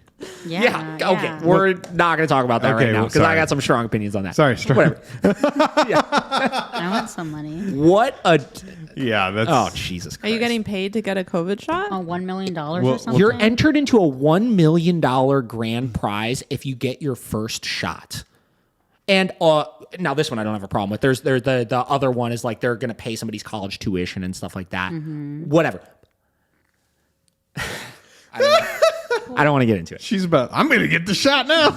No. What a joke. Yeah. What a great use of taxpayer dollars. Yeah. Let's just pay somebody out Is $1 it? million to What get... the fuck? Where else are they going to get the Am I money? allowed to cuss? Or? Yeah. Oh, Okay, we're not... Let's go back to the question here. So, positive only training in this kind of sense, right? I lost my train of thought there. I'm so sorry. Oh, okay, yeah. So tearing everybody else down. What I was saying. Here we go. So if positive only training worked the way that everybody says it worked, they would monopolize the dog training game. Done, right? Like, who doesn't want to give their dog treats all day? And if it stopped all of your fucking problems and stuff like that, people would do it all the time, right? Unfortunately, it does not work that way. There's too many variables. Life is not as black and white and predictable as everybody thinks that it is. There are going to be outside things that happen that are out of your control. You're not living in a bubble. It just doesn't work that way, right? And then you go to this dog you were just talking about and how you were able to stop it in a day of walking this dog. I mean, that tells you in itself as well, right? This does work, actually. Right? You can say I'm not teaching anything, but the dog clearly learned to not react. Yeah. And whether they're just scared or whether they don't want to get corrected or whatever it is, they have learned to inhibit that behavior. Yeah. And well, with Benny, simple fix, you know, nothing too outrageous. No, I didn't even use like a tool besides a slip lead to correct him, because I know long term my mom is never going to put an e-collar on that dog. She's never going to keep up with prong walking. Yeah. But like some structure already has helped, you know? Yeah. So I don't know. I mean, so you can get into like some of their ways of doing it, like bat and cat training or whatever it is. I believe it's behavioral adjustment training and conditioned association training. I believe I could be mistaken about that. But bat and cat is like the positive only way of doing it. And basically behavior, and again, I may be mixing these up here right now, but BAT training, behavioral adjustment training, is essentially teaching alternative behaviors. So essentially you get the dog to turn away from the trigger before they start responding to teach an alternative, right? No different than dogs jumping, right? You start teaching the dog to sit instead. You're teaching an alternate, non-compatible behavior, right? So you're adjusting their behavior through that, right? Cat training, conditioned association or adjustment training or whatever it may be, is essentially counter conditioning the response, right? So when the dog looks at the trigger, we reward. Dog looks at the trigger, we reward. Dog looks at the trigger, we reward. So we're creating a positive association with looking at the dog. So those are the two ways they typically recommend doing it. Yeah. We just talked about counter conditioning behaviors. I've with reactive dogs in the past before, once I stopped the reactivity, used food on the walk before. I don't have a problem with doing that. I think that could help give a little bit more clarity to a dog, but you still have to stop the behavior too.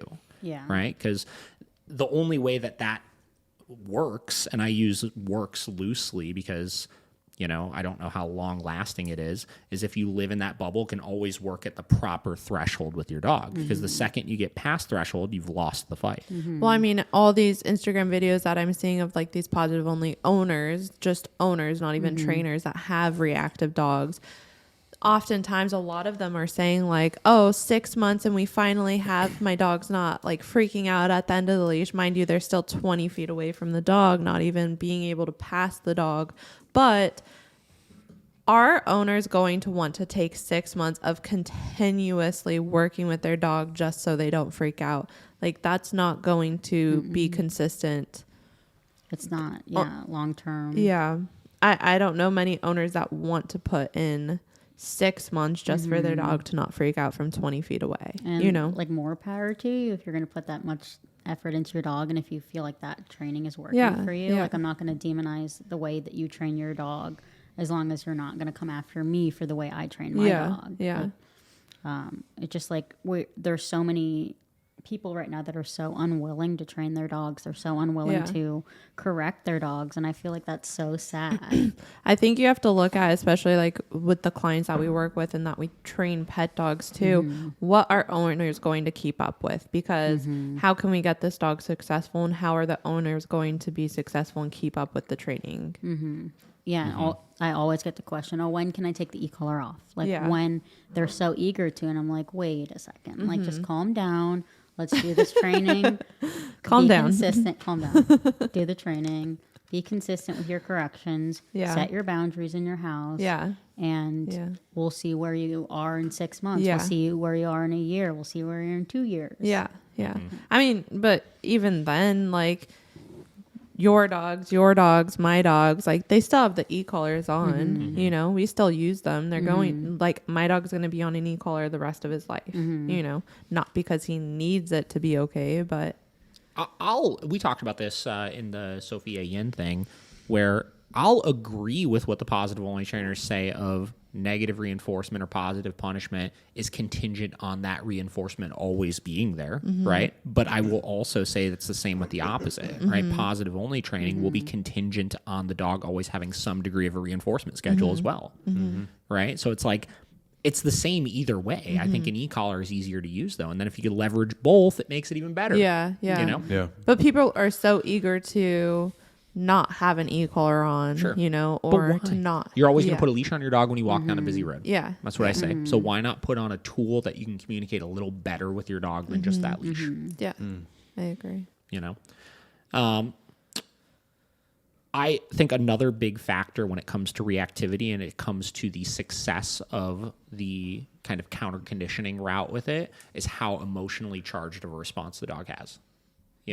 I think that there are some dogs out there that are just wild and reactive and bark and whatever, but they're not doing it from this crazy emotional, like, fear or whatever it may be, right? Yeah. They're just doing it from the standpoint of I'm just a wild, out of control dog. And I think that's the dog you probably, if it was very, very food motivated, can teach them to ignore the other dog and pay more attention to you. Yeah. Right? Yeah. No different than, sure, if a dog is jumping on me, I can get them to do something else temporarily, right? I could get them to focus in on me and sit down as opposed to jump, right? I think it's the more emotionally charged dogs that are struggle more with that, and that's not going to be quite enough with it. Yeah. You know, they get too in their head about it because reactivity is a spectrum, right? You have dogs that are not that reactive, just kind of butt heads, and then you have these super, super hyper reactive dogs, you know? And I think that's a big variable as well. It's not talked about very frequently. Yeah, for sure. Yeah. I just can't imagine living with a reactive dog for the rest of my life. Like, I think we did 2 sessions with Nelson back when I first started. I don't use e-collar on Nelson at all now. He's completely off e-collar, and we go on walks, and he doesn't react at all. Yeah. They learn that they can't do that anymore. I mean, before you guys got here, I walked the 3 dogs, and they didn't have their e-collars on or anything. We're walking down the street, coming back. I remember Kate telling me when she got Deli at first, Deli used to try to chase motorcycles and react at cars and all that kind of stuff.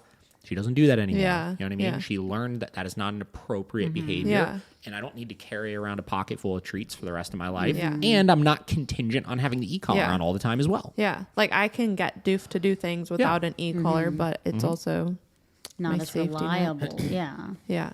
Yeah. So creating reliability with your like recall is so important. Yeah. And your just your stationary positions as well.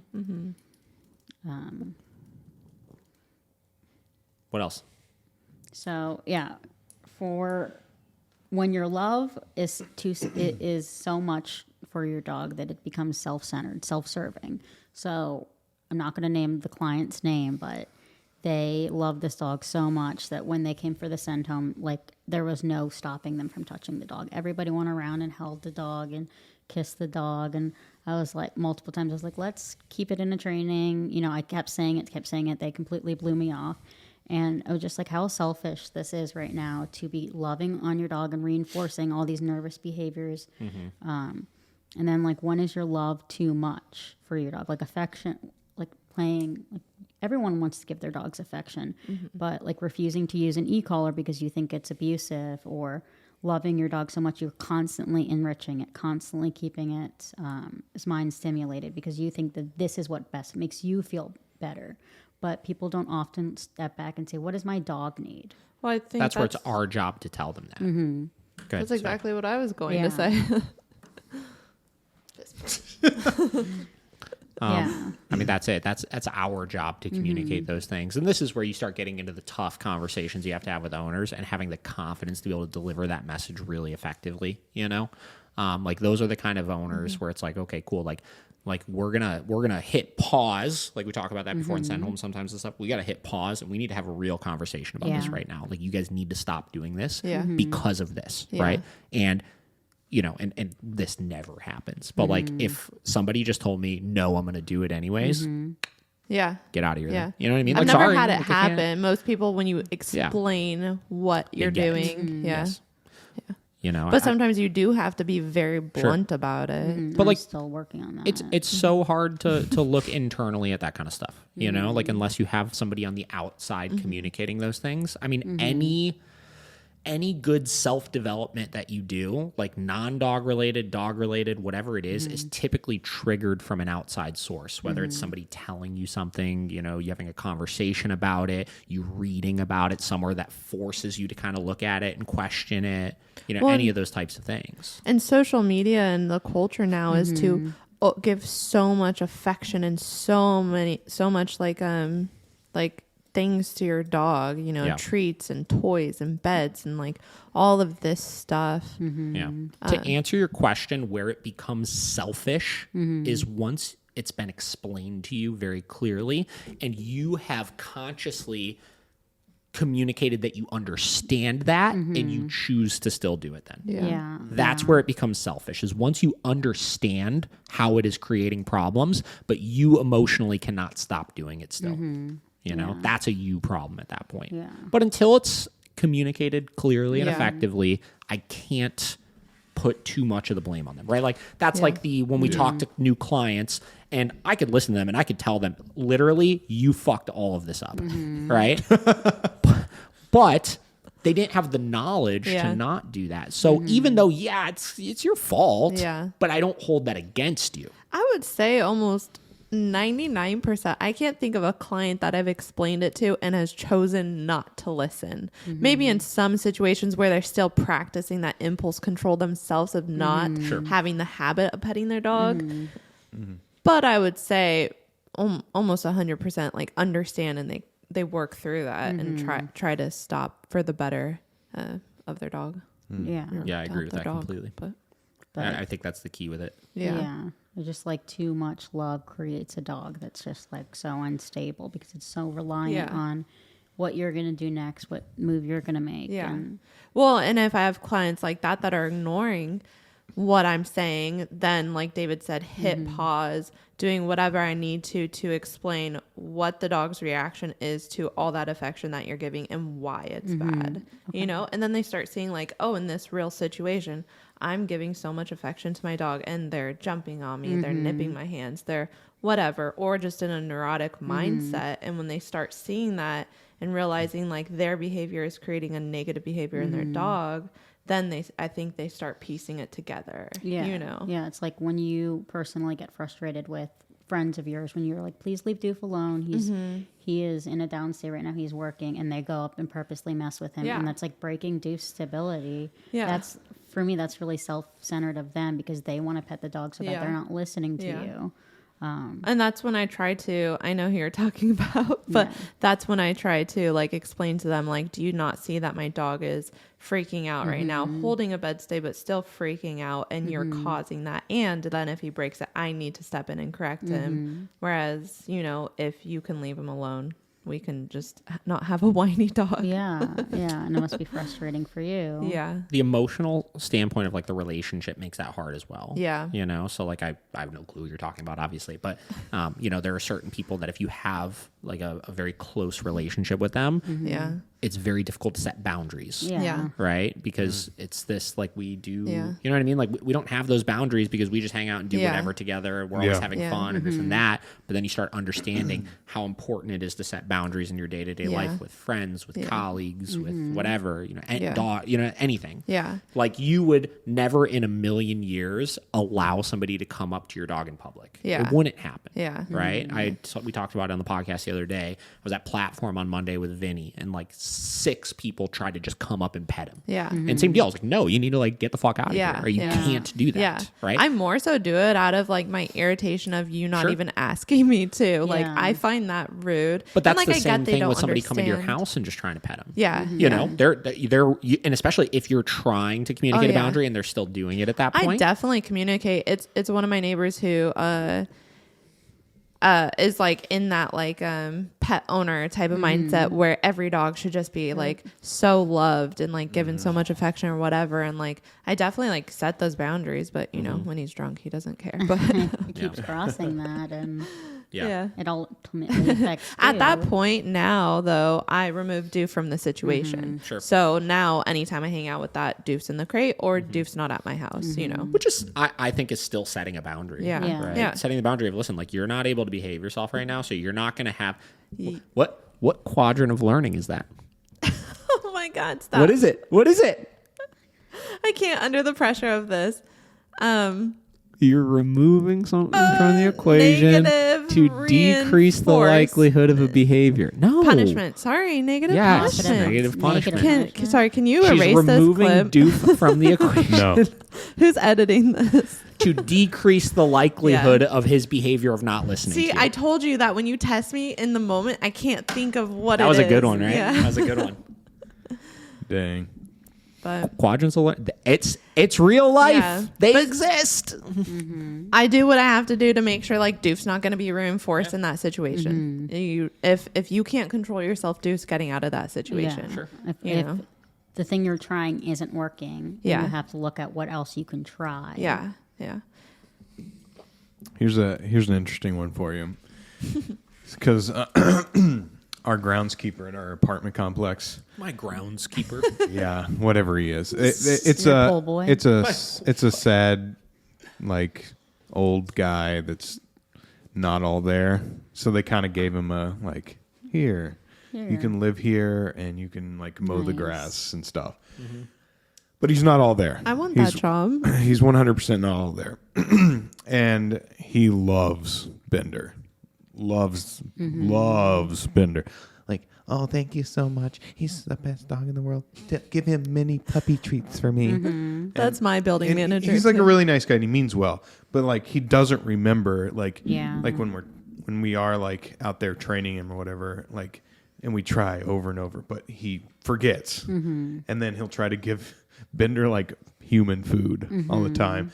And that's when we're like, no. And like, well, we have to like remove ourselves from the situation as nicely as possible. But, you know, it's not his fault, but it's like, sure, we have to step in and make that, Try okay, we got to go. it's a variable at that point that's out of your control. Yeah, exactly. Like we would love to control everything, obviously, but like I can't control if I walk into a place where there's dogs every 2 feet that those dogs aren't going to physically get to my dog, right?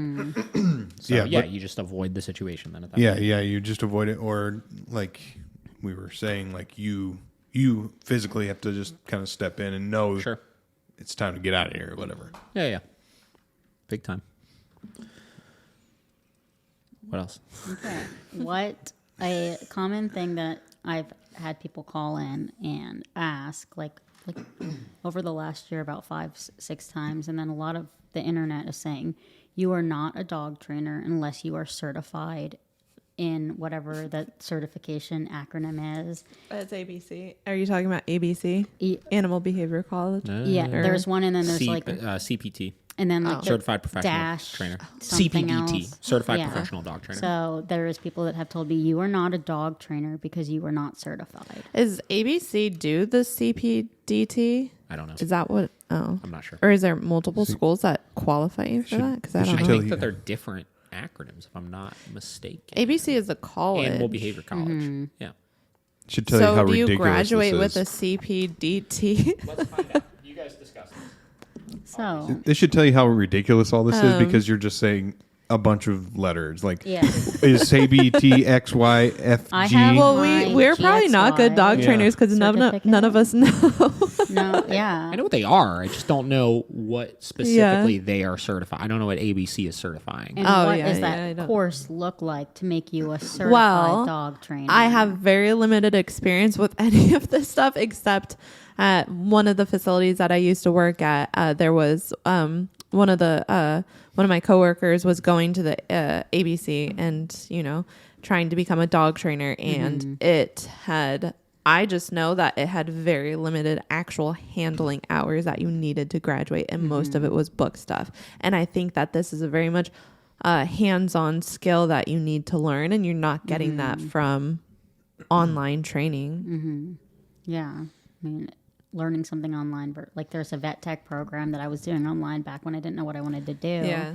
And I applied for a vet tech position, and they're like, all right, let's see what you got. I had no idea what I was doing. And they were like, you're not hired. Yeah, you need a lot of... Okay, But so I read about ABC it. will certify the ABCPG, which is the ABC Certified Pet Groomer, the ABC Certified Dog Trainer, so the ABCDT, the ABCCT, which is the ABC Certified Cat Trainer, the ABCVA, the ABC Certified Veterinarian Assistant, the ABCAMP, which is the ABC Certified Aquarium Maintenance Professional, and the ABCZA, which is the ABC Certified Zookeeper Assistant Professional. Wow.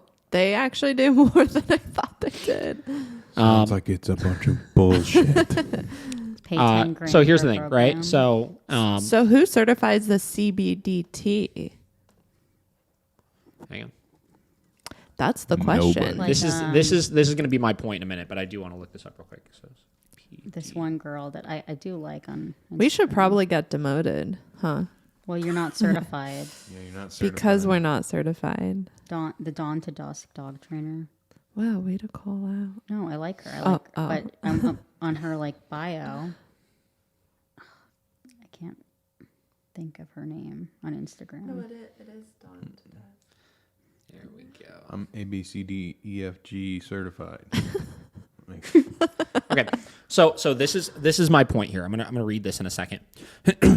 So any certification that is out there only holds as much water as the place that you get the certification from's reputation, right? So for example, right, I could come up with the MK9 CPD or whatever, you know, like the Miracle K9 Certified Professional Dog Trainer course, and I could offer that to whoever. There is nothing out there saying that I cannot do that. And then you could go out and tell everybody, look at this certificate that I got, look at these acronyms that I have in front of my name or behind my name or whatever it may be, because they're all privately ran, right? So because of that, who says which one is the correct one? So I literally just pulled up 2 right now. So you got the ABC one.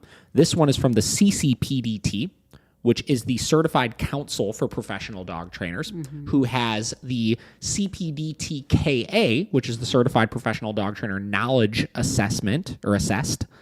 It has the CPDTKSA, which is the Certified Professional Dog Trainer Knowledge and Skills Assessed. Oh my God. Well, it's just those 2, right? Let's see what else we got here. Let's see if I can find another one. Certified Dog Trainer.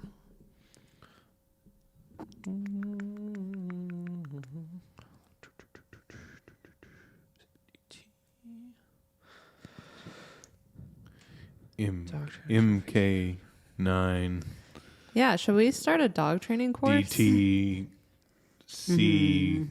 PD. PD. Yeah.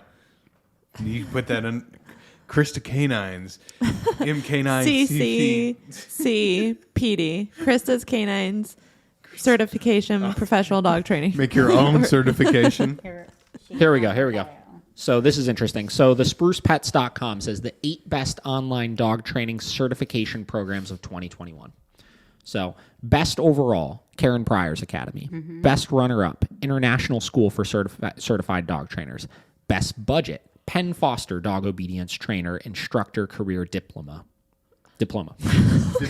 Best variety, Animal Behavior College. Best for starting a business, Dr. Ian Dunbar's Serious Dog Trainer Academy. Best trial, Victoria Stilwell Academy. Best for working dogs, Top Tier Canine. Best certification, Certification Council for Professional Dog Trainers. So there's all of these different ones you could choose from that will give you some variation of the acronym of being a certified professional dog trainer. Who says which one's the right one? Yeah. They're not the same. It's not like you're going, let's look at college, right? It's not like you're going for, I'm getting my master's in business science or whatever. And no matter what school you go to, it's the same degree. Yeah. You know what I mean?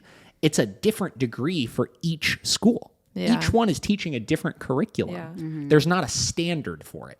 So because there's not a standard for it, What's who the point? says, what's the point? Yeah. Who says which one's correct? Yeah. Right? But people just want you to have a piece of paper. Sure. To trust you. And Yeah. Like experience means nothing. And Yeah. Yeah. You know, and I don't think experience is the end all be all also, because there's dog trainers out there who have been training 35 years that are trash. You know? Good point, actually. There are, you know? Yeah. And then, like, what's this trend with behaviorists? Because we had somebody call the other day and she was in tears. And she's like, my behaviorist told me within 10 minutes of evaluating my dog, it needed to be euthanized. How could you come to that conclusion in 10 minutes? Yeah, I actually don't know what is A behaviorist. Veterinary behaviorist, yeah. but aren't they more don't they prescribe meds? I mean, yes. Right? But they don't- they they don't also train. recommend training approaches as well. Like, so basically they say you need to find a positive only trainer and they'll help you with it. Because didn't kind of thing. Nike go to a behaviorist? A lot of dogs did. Yeah, Yes. Glock. She was telling me Glock went to a behaviorist because he had severe dog aggression, which I had never seen.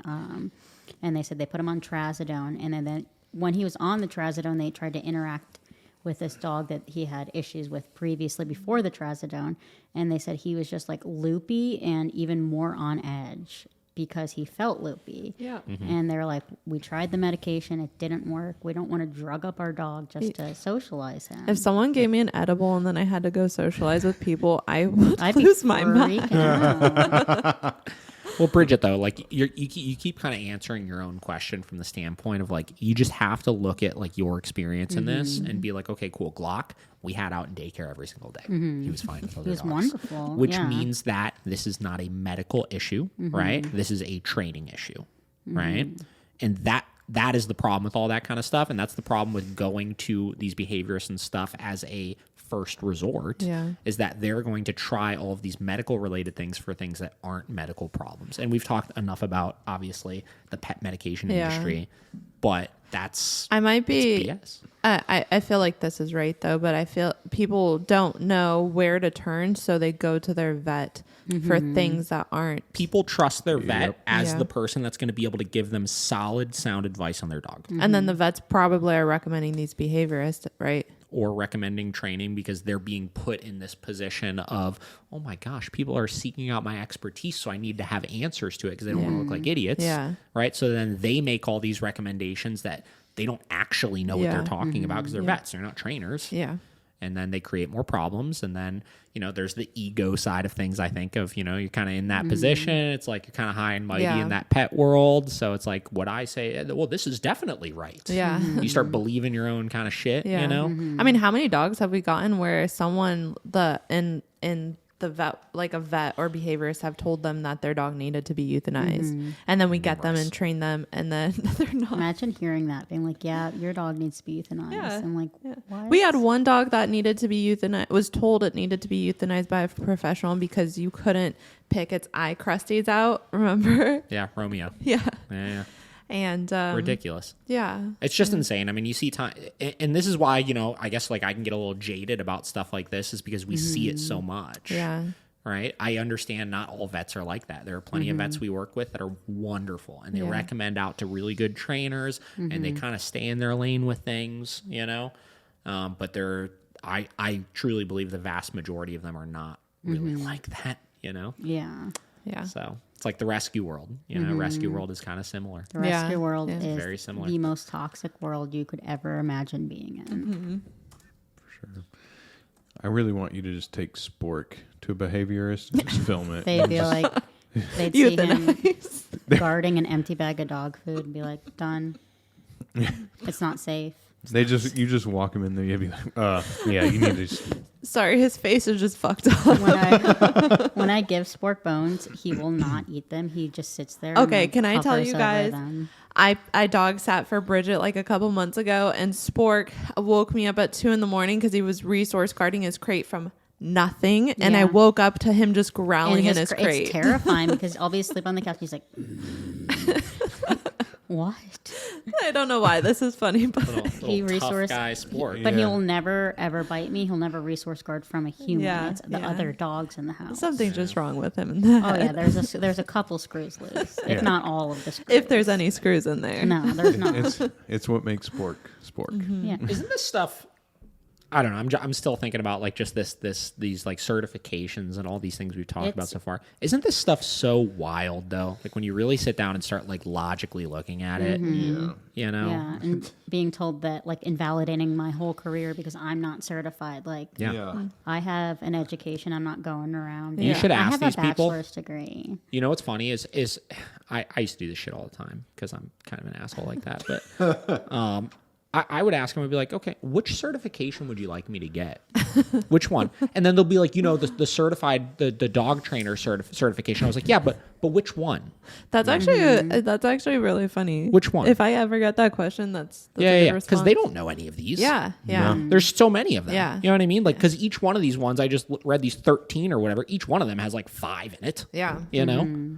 Yeah. Which one would you like me to have? Like, what are you learning? Yeah. Yeah. You should get one from the ABC, like the zookeeper one or whatever, and then just have that up there. And they're like, "Are you certified?" And be like, "Yeah, look, see, it's for aquarium animals only, or something." But they would have no idea because they have no idea what they're talking about. They just want, like you said, they want to see a piece of paper. That's funny. You get the cat one, I'll get the aquarium one. I want to get that. I kind of want to get the cat one. I want to go through the cat course. You could train Turk then. I already trained that cat. Yeah. So an ex-pet sitter of mine started her own training company, and I was like looking at it, and it's just ridiculous, all the certifications she has. So Bridget putting everybody on blast. Yeah, seriously. I didn't say her dang. name, but she's like DTS, ABC, LGB certified, and I'm just like, what does any of that mean? Like, if I asked you, what would any of that mean? And I saw her walking her dog, and it was like reacting to my dogs, and she's just like, no, click, and like reinforcing the yeah. like, No click. yeah, With the clicker. clicking. Because that obviously is the correct order of things. Yeah. I love watching people at like the park with their reactive dogs with a clicker, and it's Or a not. squeaky toy you know. and like squeaking Yeah. and be like, What was I going to say? I was about to say something. I don't remember what it was. Oh, yeah. I mean, it just goes to show also, though. Like, I mean, like, look at all these people out there that have, like, these degrees and different things that have no clue what the fuck they're doing with it. Yeah. Not with it, but in that industry. Yeah, Like, they're in that yeah. industry and they're clueless to Yeah, it. You yeah. know? It just goes to show how little that stuff actually holds water. To Yeah. anything. Yeah. So, all right, let's do, like, one or two more, Bridget. okay, genetics. I know we've spoken on genetics before, but I stirred up a big pot Nice. in a social media post I made, and I was like attacked by multiple people, and I kind of Bridget and your social media. What social media post? I didn't mean to. I was like, Where was this? on my Snapchat or something, like, Little snap doodle. yeah, like months ago. It was like Just a something. Snapchat argument. I don't what I said, but I was like, a lot of the issues with your dog are being created by like your responses to things. And this girl put me on blast. She was like, So genetic "No." or environmental? like just like Sean O'Shea said, like one of his experts is like, your dog is doing this because you allow it, blah blah blah, because you allow it. So I was kind of saying something like that, and she's like, no, dogs genetically can be messed up. And this whole like 3-page thing, she's like, I'm not trying to get in a fight with you right now, but you're But wrong. I'm trying to get in a fight with you right now. and just like genetics play such a big part in dogs, like They do, but here's the Yeah. thing. Genetics do not say your dog has to do something, right? Genetics say that your dog is more predisposed to doing something, right? They're more likely to try to rehearse A, B, C, or D, but it is still up to us to allow it or not allow it. Now, there are certain things that, from a behavior standpoint, right? From a psychological standpoint, I don't know if that's the right word for it or not, but like your dog's fear or your dog's anxiety or whatever it may be, or your dog's excitability or that kind of stuff, those things are genetic, right? Those things do not really change, right? But your dog's responses to those things can change, right? So, I mean, I think you guys are both right, I think is the problem. And I think that she's probably just getting on your case because she's trying to Yeah. really sound right. yeah. Well, if you had a degree, you could shove it in her Yeah. face. Which one? Which degree do I have to Good have? question. But Yeah. you're correct. Where 90% of the things we are allowing or not allowing, right? Genetics are not an excuse for a dog's poor response to certain things, right? But like a dog with a screw loose or something like that. Yeah, but I have think a that's screw loose, way yeah. less than like what people think. Mm-hmm. The when only it dog. comes to behaviors that will not change, Yeah. Mm-hmm. right? Like aggression related issues is really the best example I can think of it. Dogs that are really inherently aggressive, that genetic trait typically will not go away. It's typically managed, right? But all of the other behavioral issues you're thinking of are typically speaking manageable or stoppable, I should say. Side question, kind of. Then, would you say any dog that is actually truly unpredictable with aggression would have a screw loose, right? Yeah, I Yeah. would say so. I don't think that aggression is a normal trait in Do you dogs. think I don't it- think dogs should just randomly attack people or dogs and stuff. Yeah. you Do you know? think it goes the opposite way of a dog that has a screw loose is going to pretty much be unpredictable, or not necessarily? Or Right? untrainable. Wouldn't it be the what other behaviors are you looking for if you're like that dog has a screw loose then? Just again, like I think you could have anxiety, you have fear, and you have aggression. I think those are kind of your big three genetic, well, I guess anxiety is kind of this as well, but neuroticness, Yeah. right? I think those four are different types of genetic predispositions that your dog can have. But I'm going on a tangent in my head though. Anxiety again is like a huge spectrum. So at what point of the spectrum is that a screw is loose? Mm-hmm. When the dog still displays it after, it's a good question. When it becomes debilitating, Yeah. right? And when normal, tried and true training methods do not help the dog to work through that, right? I don't know. And this is where you get into, I mean, this is the same conversation with people and or dogs. At what point is this a medical issue versus just you're a little quirky? Yeah. Right? Because everybody's a little quirky. Every dog is a little quirky, right? And every dog is going to display those things more or less intensely than others. So I guess I don't know how to answer that. I don't know what I would look for to say like something is truly loose. So like I can only think of 2 dogs in the entire time at this facility that I've ever thought, okay, something is truly wrong with that dog. Training can help manage those behaviors, but it's still at the end of the day going to be unpredictable. I don't disagree with you. Yeah. But both dogs, Hamilton and Leia, I think I would put Leia in that category, no? Yeah, I would say so. And Hamilton, that's all that I can think of. Yeah.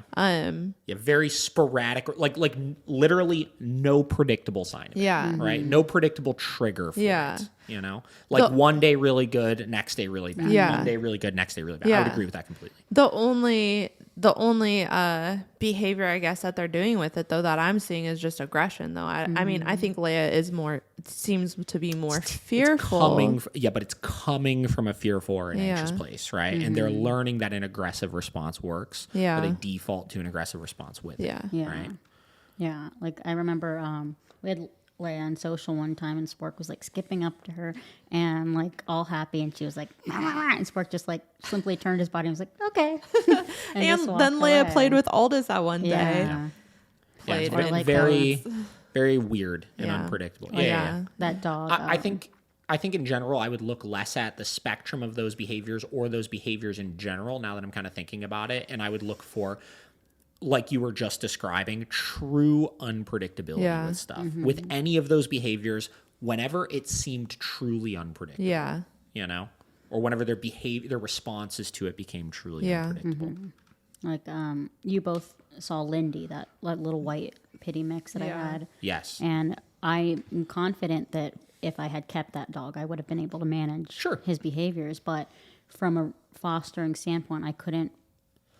You couldn't put him. him. Yeah. Yeah, I couldn't put him out into the world because he would have done something. Now, that dog, I don't think was truly unpredictable. No, Yeah. You know what I mean? He's just scared. It was very predictable, right? And I could have worked with him. And Sure. And you could have made it more predictable and improved on it and stuff like that. But, I you know, couldn't- just like a lot of dogs. But couldn't guarantee that the home that he was going to go into would keep up with the same formula that he needed to succeed. Yeah. So unfortunately, we had to make the very tough decision to euthanize him, and that was the best decision. He was a miserable dog. Yeah.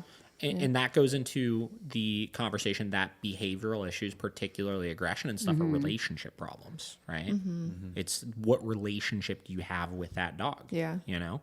And that will dictate where and when they do it. Now, that also proves that those behaviors are learned behaviors. They're not genetic miswirings. Yeah. Because they can turn it on and off based on their relationship. Yeah. Right? Yeah.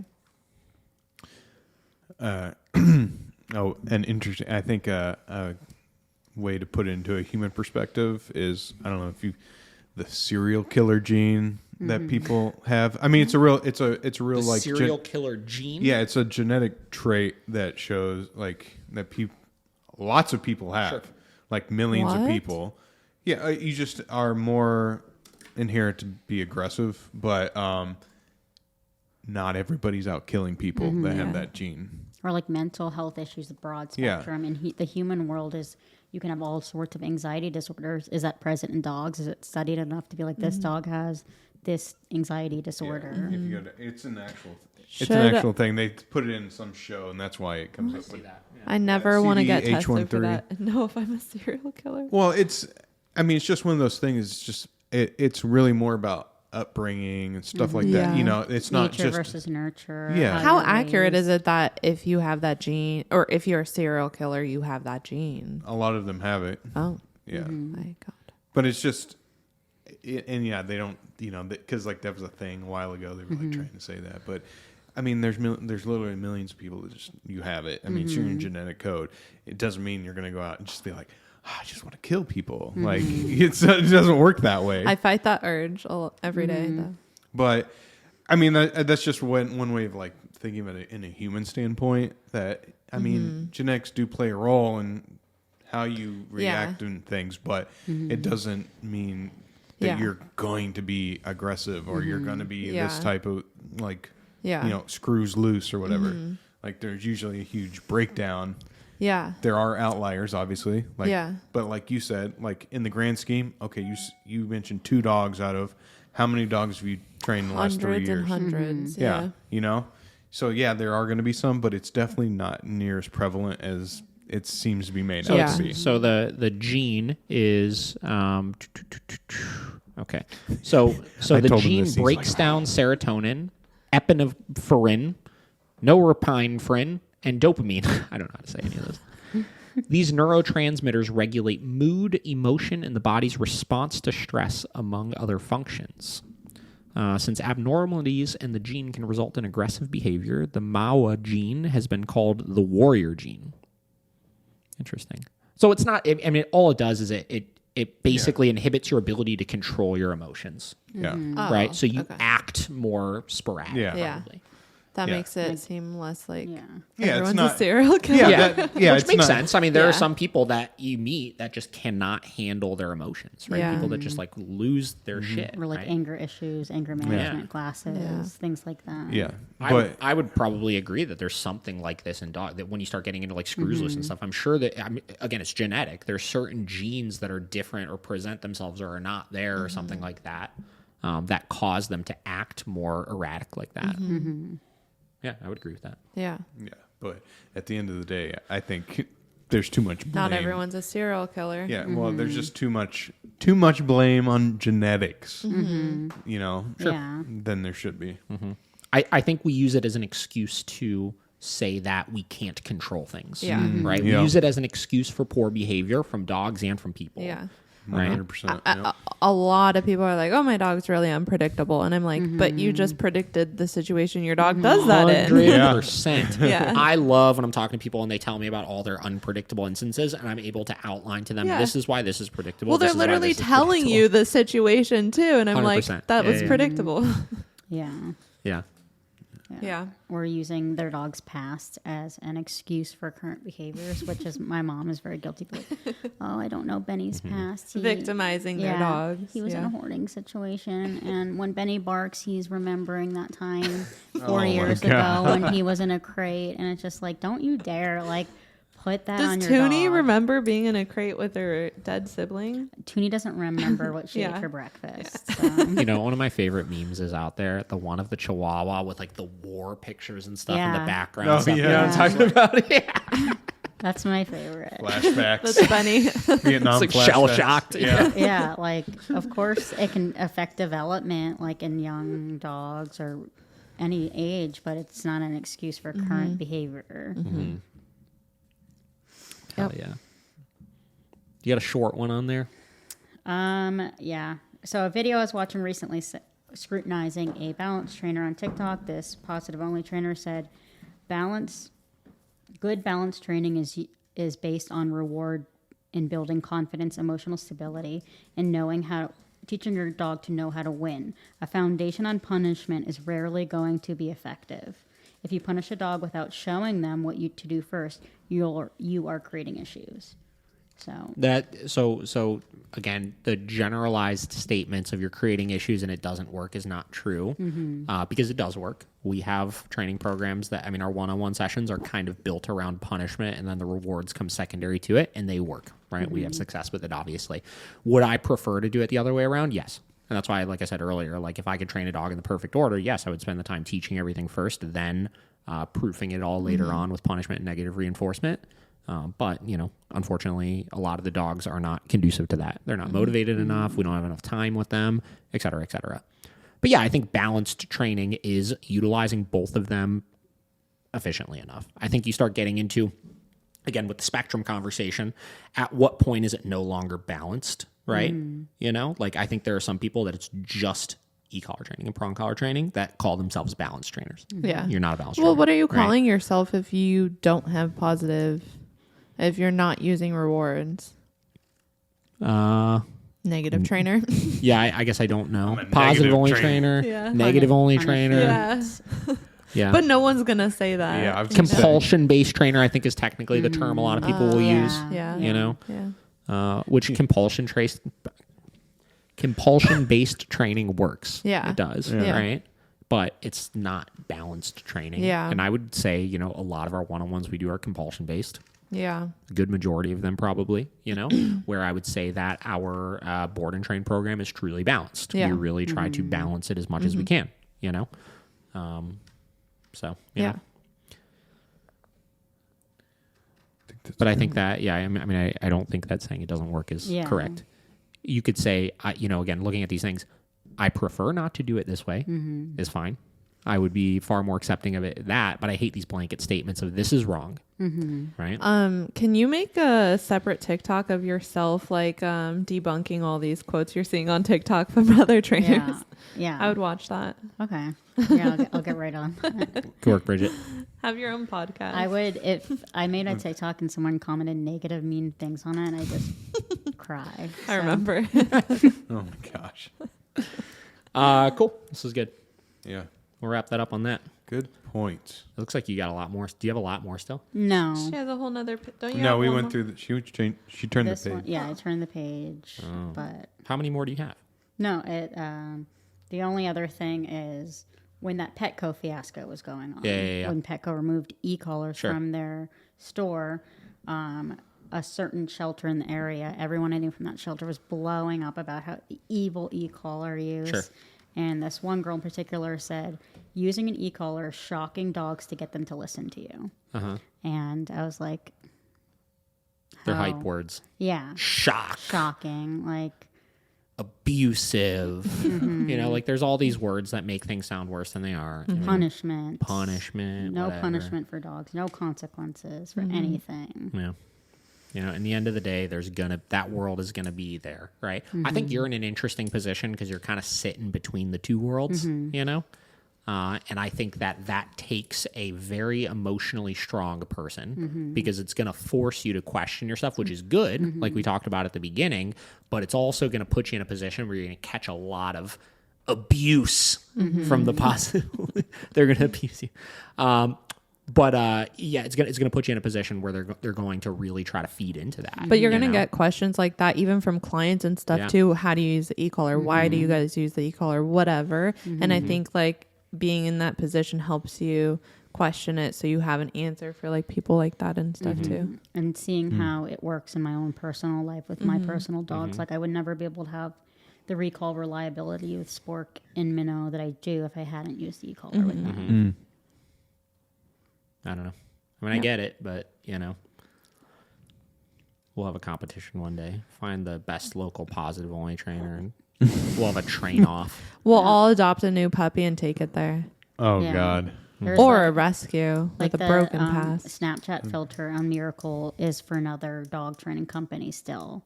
If you're at Miracle and you swipe through your location, it says North Coast Dog Training. North Coast Dogs. Yeah. North That's Coast Dogs who used had to the be. They were the original place at our. Actually, it was in the doghouse. Used to be at our facility. North Coast Dogs is at our facility. Then it was High Drive Pups, Roxana's place. Oh. Then it was us. Wow, I didn't know it was so many dog A places. lot of dog places. Yep. So, Cool. oh well. Good chats, guys. Debunking TikTok. Questions? Anybody? Anything? Last points? I'm good. No. I'm good. Cool. Well, thanks for coming, guys. Yeah. Thanks for having Yeah. us. Sure thing. I'm not going to make them share their handles. Nobody wants to know them. What? They might want to know her. They don't want to know her anymore because she got rid of her Instagram. You could still follow me. I'll accept followers. Oh, okay, Christa, where are they going to find you? Where are the people going to find you? Krista's canines. That's it. Training tiny dogs. I better come back where my Instagram blew up when I get it back on my phone. It never blows up. for Podcast me. going to make you famous, Christa. Yeah. Good. Doobie? Josh Dobey Productions, joshdobeyproductions.com. Find us at Miracle Canine Training.